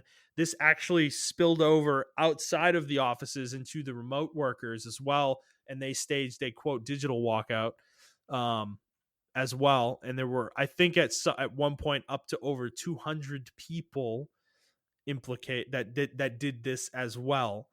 Then after this, the board of directors stood by released a statement standing by Kotick, saying that he's the best man for the job, and they are planning to move forward with him and his plans to reform the organization's culture. Then today, or yesterday rather, from the date of recording, this was Wednesday the 17th, Jim Ryan, the PlayStation chief, he admonished Activision Blizzard and Bobby Kotick in an internal email that was leaked, saying that he was, quote, disheartened and frankly stunned to read that Activision had not done enough to address a deep-seated culture of discrimination and harassment, and that we outreached to Activision immediately after the article was published to express our deep concern in how they plan to address the claims made in the article. We do not believe their statements of response properly address the situation, end quote. And finally, today, Xbox head Phil Spencer jumped in and said that he is evaluating Xbox's relationship with Activision Blizzard following the company's response to allegations about its CEO, Bobby Kotick. He said that this type of behavior has no place in our industry, and he was evaluating all aspects of Xbox's relationship with Activision Blizzard and making ongoing proactive adjustments. We don't know specifically what he's talking about there, but there's been a ton of fallout, clearly, to this story. Montrell, that's a lot of information that I just threw at you and everyone else. What are your thoughts on everything that you just heard? I was the board of directors, I would immediately order, or I would immediately move for Bobby Kotick to retire, Yeah. like straight up, because now it's affecting our business relationships. Mm-hmm. Like I'm going to be completely honest. Nor do I agree with what I'm about to say, but I'm going to be completely honest. Board of directors can give a fuck about people walking out because they're going to be people to replace them. There are people Mm-hmm. who want to get active, who want to get Blizzard's jobs, people, Blizzard employees' jobs, and everything like that. Oh So they can yeah, give a people fuck will about, line up to work there, right? Even yeah, with all this shit. yeah, Yep. exactly. So they can give a fuck about that. Um, I do commend Jim Ryan and Phil Spencer for Mm-hmm. both stepping up because they probably both know that. They Mm-hmm. know that they can, like, employees can only walk out so much before, the company cannot give a fuck. And I think that's why they took the moves they did to say, like, hey, now we're going to start evaluating our relationships with these people, because not only that, but it's probably people within the company of their companies as well. Like, well, we're still doing business with him. He's a known, like, sexual deviant. Like, we know Mm-hmm. this guy has this kind of behavior, and we're still doing business with this company that's allowing this. What does that say about us? So I think it's Mm-hmm. like an all encompassing thing. And if I was the board of directors, like, this would be a no brainer for me. Like, bro, I moved for him to get removed Mm-hmm. straight up. Well, yeah. To elaborate further, too, this Wall Street Journal article goes into extreme detail about other executives who had sexual misconduct Oh shit. that Bobby Kotick knew about and said nothing about. Didn't tell the board. Didn't actually reveal this information was happening in any real way. He hid it from the board, which not a good look. The fact that after this article was published, the board of directors immediately released a state, like within a few hours, released a statement, totally doubling down on Bobby Kotick, was a really bad look, in my opinion. And the fact that more has come out since, and that they are other companies are now like big partners of theirs. PlayStation's head and Xbox's head are both criticizing Bobby Kotick and saying they are reevaluating their relationships with Activision. I mean, I would imagine the board of directors is taking a really different tack here very soon. I would expect a different statement at the very least to come out within the next few days. But honestly, it's starting to get a little bit more. When this first came out, I was thinking like, okay, Bobby's probably fine. Okay, he's been the CEO for 31 Yep. fucking years. Yep. Activision's huge. They make a fuck ton of money. They're worth more money than they've ever been worth. They make more money than they've ever made.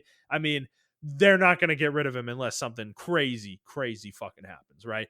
But we're starting to get closer and closer to crazy shit happening with Jim Ryan and Phil Spencer coming out. They have pull. Okay, some of this is publicity, right? There's a little bit of a publicity stunt element to it, where they're like, they want that positive publicity. But at the same time, I think both of these guys are genuine in what they were Yeah. saying.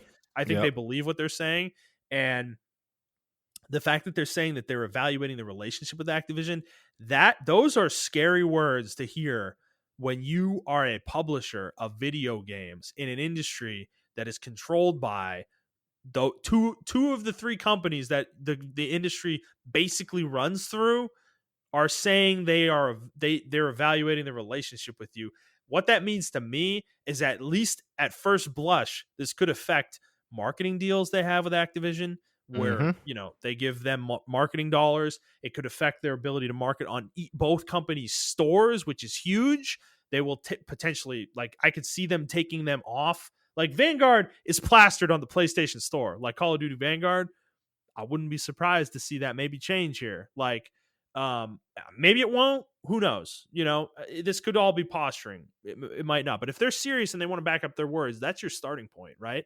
Start taking away some of that exposure that you're giving them. You're putting your money into advertising their game. Some of the ads that are put out there with the PlayStation logo on it might not be as willing to endorse that kind of stuff. And then At the same time, I mean, this could go all the way to like this is extreme, but imagine they don't want their games on their platform anymore. I mean, Activision Blizzard's big, but they're not that big where it's like you could feasibly not have their games on your platform and you can be okay. Like you know, it'll probably dent your bottom line a bit, but it's like I mean, if you don't want to do business with a company like this that won't get off this guy, like, because think about it this way, right? If you really want to get rid of Bobby Kotick and you're Jim Ryan and Phil Spencer, you can take their games. You could legitimately force their hand, take their games off your store, both of them. If they both did that, it's over. Bobby Kotick's done, right? They would fire him. Like the board would get rid of him because they would install somebody else, and then PlayStation and Xbox would let the games back in the store. It's as simple as that. You know, it's like that would really force the hand here. If they really want to do something like that, they have the power to do it, you know, in my opinion, if they really want to like force this guy out. So I don't know. I don't think it'll get there. I really don't. It I should. imagine It I should mean though. if dude, I'm gonna be honest. I mean, this is easy for me to say as somebody who's nowhere near this situation, but if I was CEO of either one of these companies, or I was Phil Spencer or Jim Ryan, I would seriously be considering potentially doing something like that, like taking the games off the store. Well, it's because it's not like I know people are like, well, you know, what about the matter of public opinion, and you just can't go by what the public says, or you know, feelings and everything like that. Logically speaking, these are from court cases. Like all this shit is documented in what he said, and he admitted Yep. to I all mean, the shit that was said. he settled this stuff out of court, and settling is not an admission of guilt. However, I'm like the reason you settle oftentimes is because you don't want this to go to court. You don't want these things to go to court because you don't want them to be litigated. Like so, it's not an admission of guilt, but it's kind of a suggestion that maybe there's something going on there. You know? Well, like some of the statements he like pretty much admitted that he said, right? Like about the one killing somebody or some shit like Yes. that. Yeah. I mean, they literally said it. Yeah, an Activision spokeswoman commented on Yes. it. So Activision commented on that one. Yeah. Yeah. Like that So one it's actually like, happened. yeah. Like admitted. So that's what I'm talking about. Like, for me, that's grounds enough for me to go to my board of directors and be like, listen, like I know we have this huge deal with Activision, but this can potentially hurt us in the long run. We need to do something about this. And I mean, maybe the boards of both, you know, Xbox and Sony don't feel like it's that big of a deal yet. Which it is a brand new story. But I feel like either one or two things can come from this. Either he just stays in place, and that would be a huge implication that people just don't give a fuck, I think it would or be an he indictment on the industry, man. yeah, I they can't allow him to stay in place. Like Like I I'm just don't. sorry. Yeah, I can't see him surviving this because I think there's going to be a real escalation that happens because I think the industry as a whole like really needs to put their foot down here and be like, look, Activision, we aren't going to work with you if you're going to employ a man like this, you know? And some of this is alleged, but like you said, some of it's admitted here. And this is dude, this is really serious shit, okay? And you're a company that's already under fire for this kind of thing, like totally infecting your leadership structure in one of the branches of your company in Blizzard, you know? Like you can't just brush this under the rug and hope we all forget. Bobby Kotick is already well hated in the video game industry, okay? He is like a reviled individual in video games. And you think that people are just going to let this one go now that it's actually we're finding out he really is a piece of shit potentially? Like I don't think so. And I think PlayStation and Xbox saying what they said here is a big indicator that I don't think the industry is going to put up with this just getting pushed under the rug. I really don't think so. And Which is it wrong for me to think that a small part of it think it is going to get pushed under the rug? I I mean, really I think it's a Yeah. 25% chance to 30% chance that Yeah. he just stays. Like, and this Yeah. just blows over. It's possible. I mean, it happens all the time, dude. I mean, think about it. The Activision Blizzard stuff is a good example, right? Like that happened in August, okay? And like by the time the Diablo 2 remaster came out, or remake, whatever you want to call it, resurrected, came out, I feel like it was largely blown over it by that point. And I don't think a lot of people were really thinking about it anymore. As much as people are generally upset at Blizzard, that specific story I don't think was being talked about really as much anymore. And this shoots it back into the forefront, but it's not really about Blizzard anymore specifically. It's about Activision as a whole. Like, so it kind of takes the spotlight off Blizzard a little bit. But we see this all the time happen where people get up in arms about things and they move on to the next thing once it's run its course. And I really hope I like, you're not wrong, dude. I think it's very possible that that happens. But this is so high profile and so I feel like almost vindicating for a lot of people in the industry that don't like Bobby.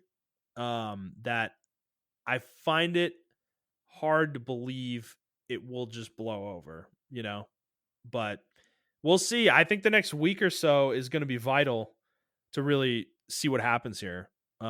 Because I would expect movement from the board relatively quickly, whether it's another statement or they actually try to do something, whether that's move to remove Bobby or Bobby himself resigns. I don't know.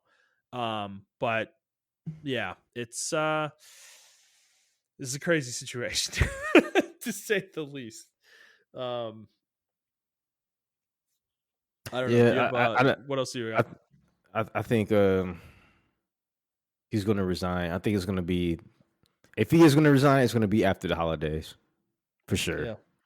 Yeah. If the story can stay up that strong, but I think Jason Schreier has his teeth sinked into this one, and he's not going to let go. So Well, yeah, I mean, he didn't break any of this, by the way, but he's he definitely has a high stake, I think, in this whole thing, and I yeah, imagine he's probably doing some digging on his own as well. So I would not expect this to be the end of what we hear about Bobby.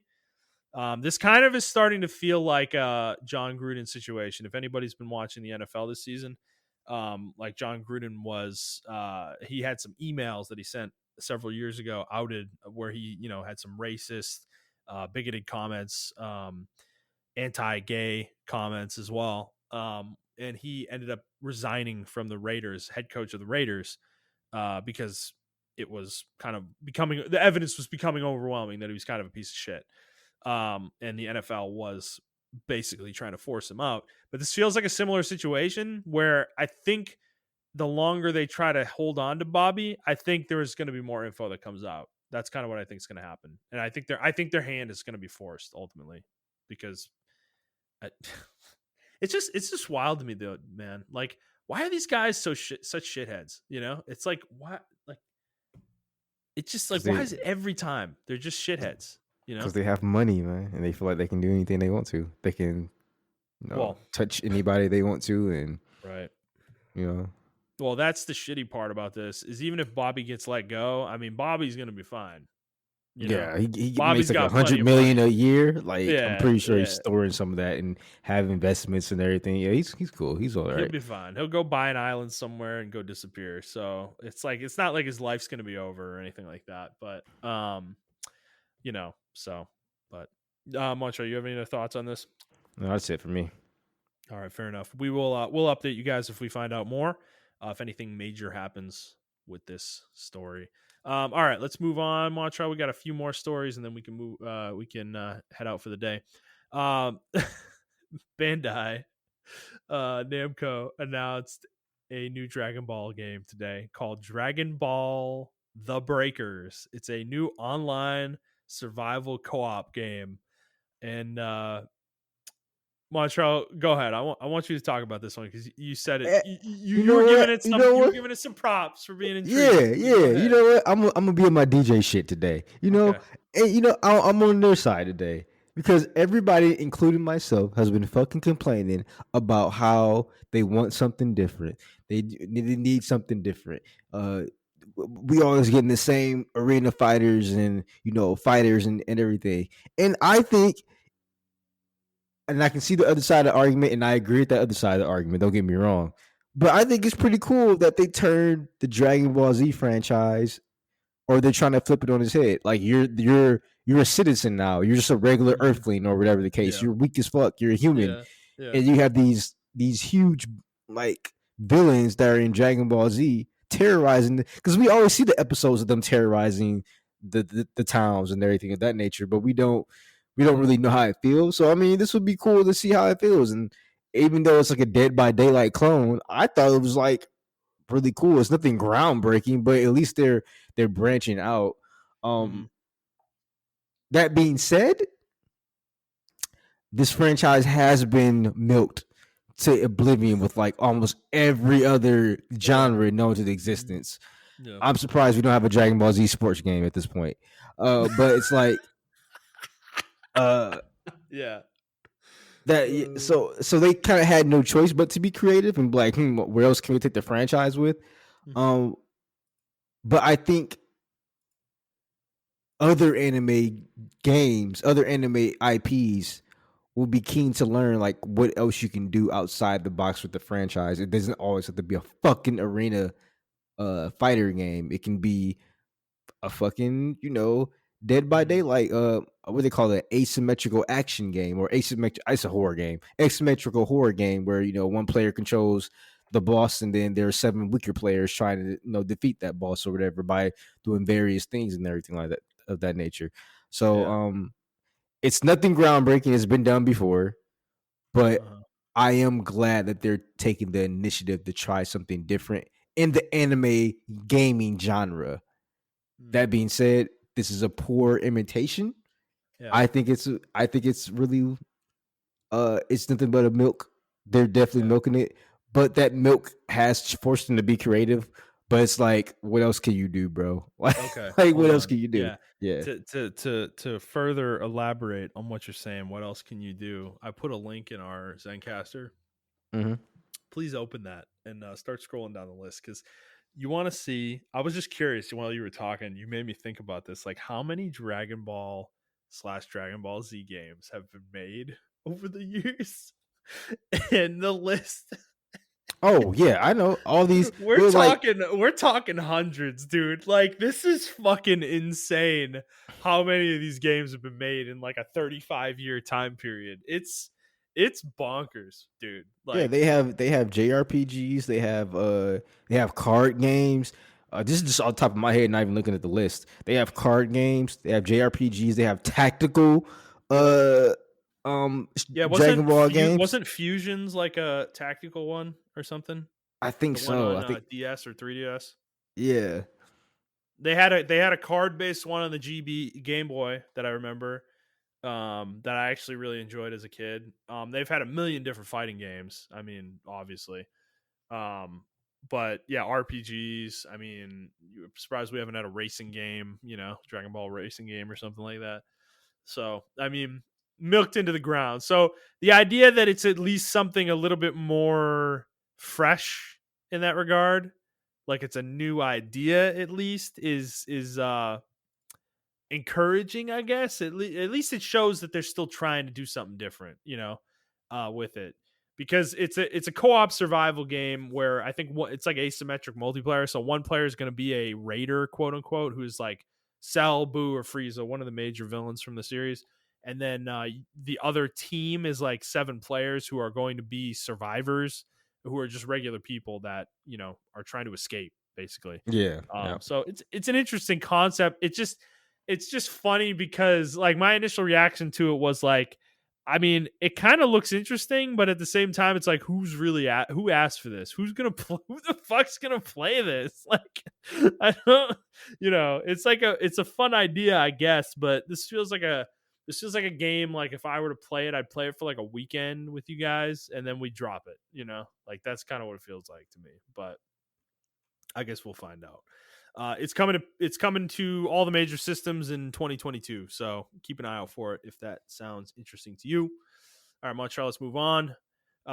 We talked about this, I think it was last week or the week before, a leak of a WB Smash Bros. Clone called Multiversus, and it is officially real. WB has come out and officially announced it.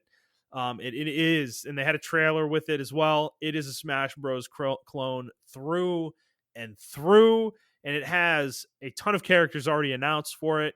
Batman, Superman, Wonder Woman, Harley Quinn, Shaggy, Bugs Bunny, Arya Stark, Jake the dog from Adventure Time, Finn the human from Adventure Time, Steven Universe, Garnet from Steven Universe, Tom and Jerry, and then Rain Dog, and an original character from Multiversus. Those are the announced characters so far. It looks particularly goofy and like a Smash Bros. Game. It's very cartoony looking. It actually looks a little smoother than like the Nickelodeon All Star Brawl does. But Montreal, what did you think about this one? You excited I for it? was actually impressed by it. I think Mm-hmm. the art style is really cool. Yeah, because the art style is very smooth. If Yeah. that makes any sense, it's very stylized. But Mm-hmm. the gameplay is way more fluid. If that makes any sense, to even in my opinion, Smash Brothers, it just looks really natural and fluid. I don't know how to explain it to y'all, Yeah. but uh, I think it's pretty cool, and it's going to be free to play. So I think that's pretty cool. All the characters are going to be voice acted. Yep. Um, Yep. unlike unlike the Nickelodeon All Stars are not voice acted, or they don't have any kind of sound effects, anything like that. Wait, Um, really? They have no sound effects. not when they're doing hits and stuff like that. I mean, they have That's sound crazy. effects, but they don't have any like Like the SpongeBob. characters aren't like yelling or anything. Yeah, they're not like huh, ha. They're not doing none That of that. seems weird Yeah, to it me. is weird. It is very jarring. Um, Batman's going but to be yeah, voiced by Kevin Conroy too, so that's pretty badass. yeah, and I think that's pretty cool. The game looks really cool to me. I didn't expect it to look this good, but it actually looks really cool.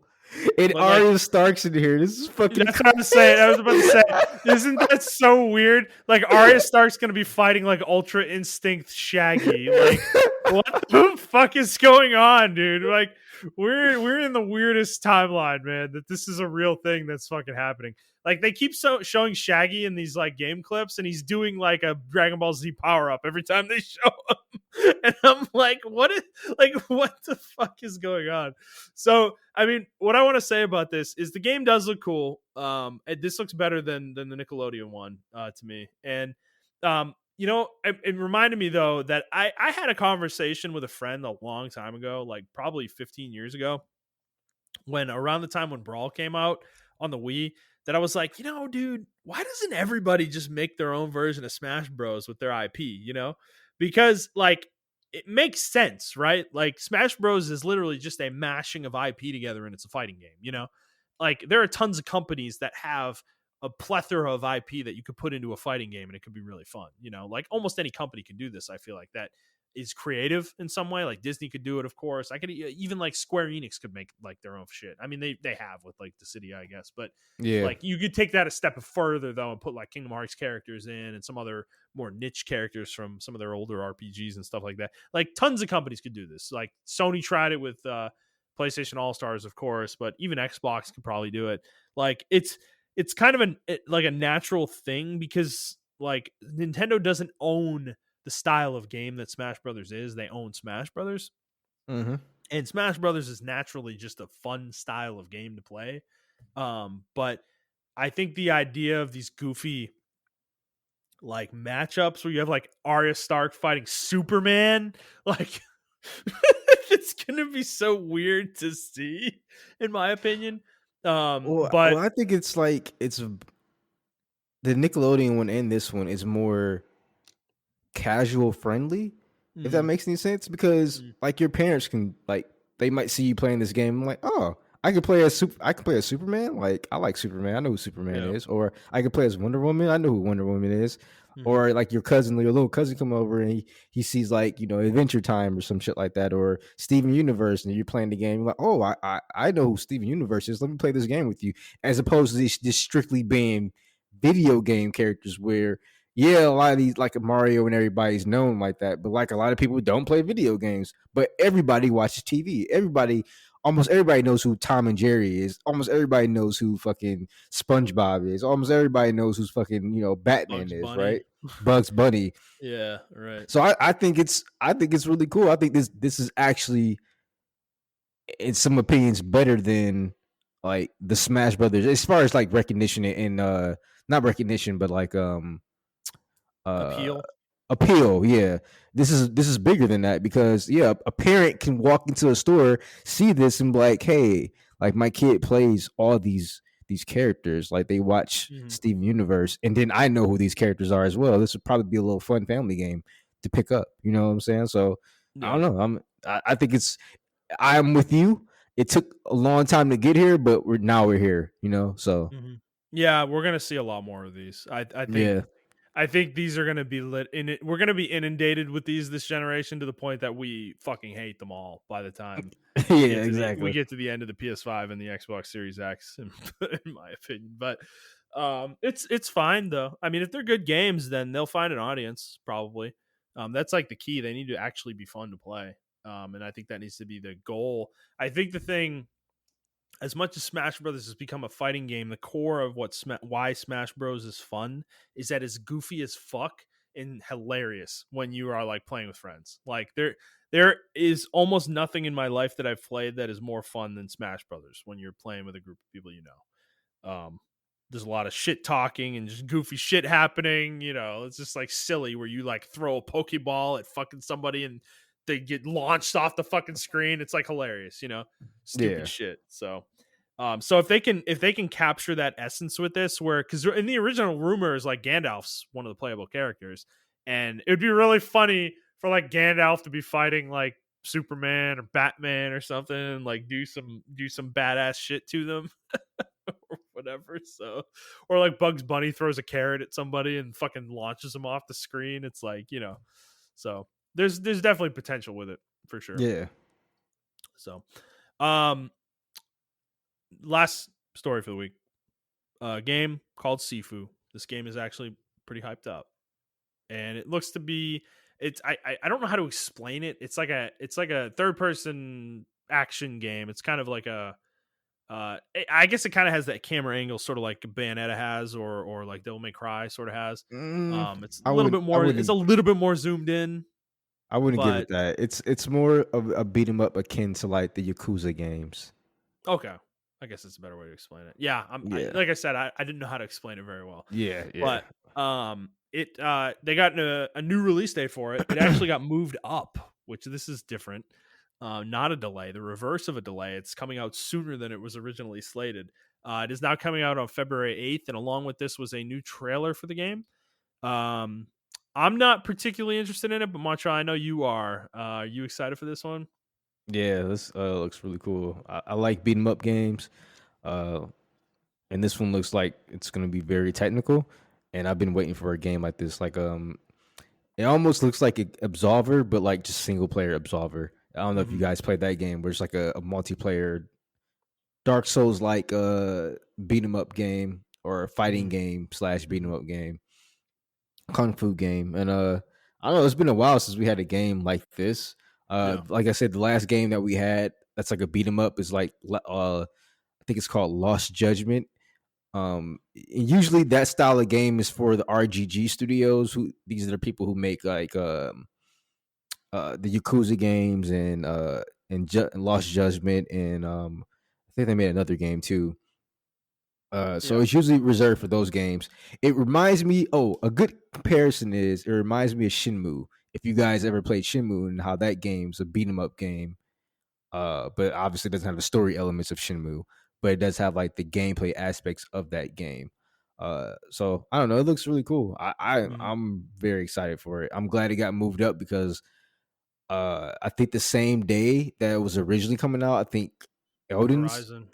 or Horizon's coming out, and Elden Ring is coming out that month too as well. So Yeah, let me make sure. Let me make sure I'm right about that. I know No, there's a lot of February 18th actually. So it was 4 days beforehand. But you don't want to come out after Horizon or Elden yeah, Ring actually. yep, So their idea to move it up, I think, is very smart. They want to get in before those games because Elden Ring's now the 25th of February, and Yeah, you don't want to be sandwiched between those two. That feels like Yeah, a really bad place for a game like this to get released. So yeah, and I really want this game to succeed because it looks really yeah, cool. so I think it's a smart move on their part. We'll see if it pays off for sure. But this one actually looks like you're calling it a beat 'em up, but I want to say I want to kind of give it a little bit more credit to it. It definitely looks like it has some like combat depth to it. So I mean, well, beat 'em ups do have combat depth. That's just the genre, though. They call them beat okay, 'em ups. yeah. Yeah. I mean, yeah, I don't. Okay, I've never. This is ignorance on my part. This is not a genre I play. So, like, I'm talking like Streets of Rage and stuff, right? Like, how deep is the combat in those games? Well, like they evolved over the years. Obviously, like Streets of Rage, the Teenage Mutant Ninja Turtle ones, Hmm. like those didn't have too much depth outside of them. Well, I'm talking Um, the newer ones, right? the More newer ones, recent. like yeah, you unlock moves and everything of that nature. Some of them have cancellables and everything of that nature. Like the Yakuza games are like legitimate RPGs.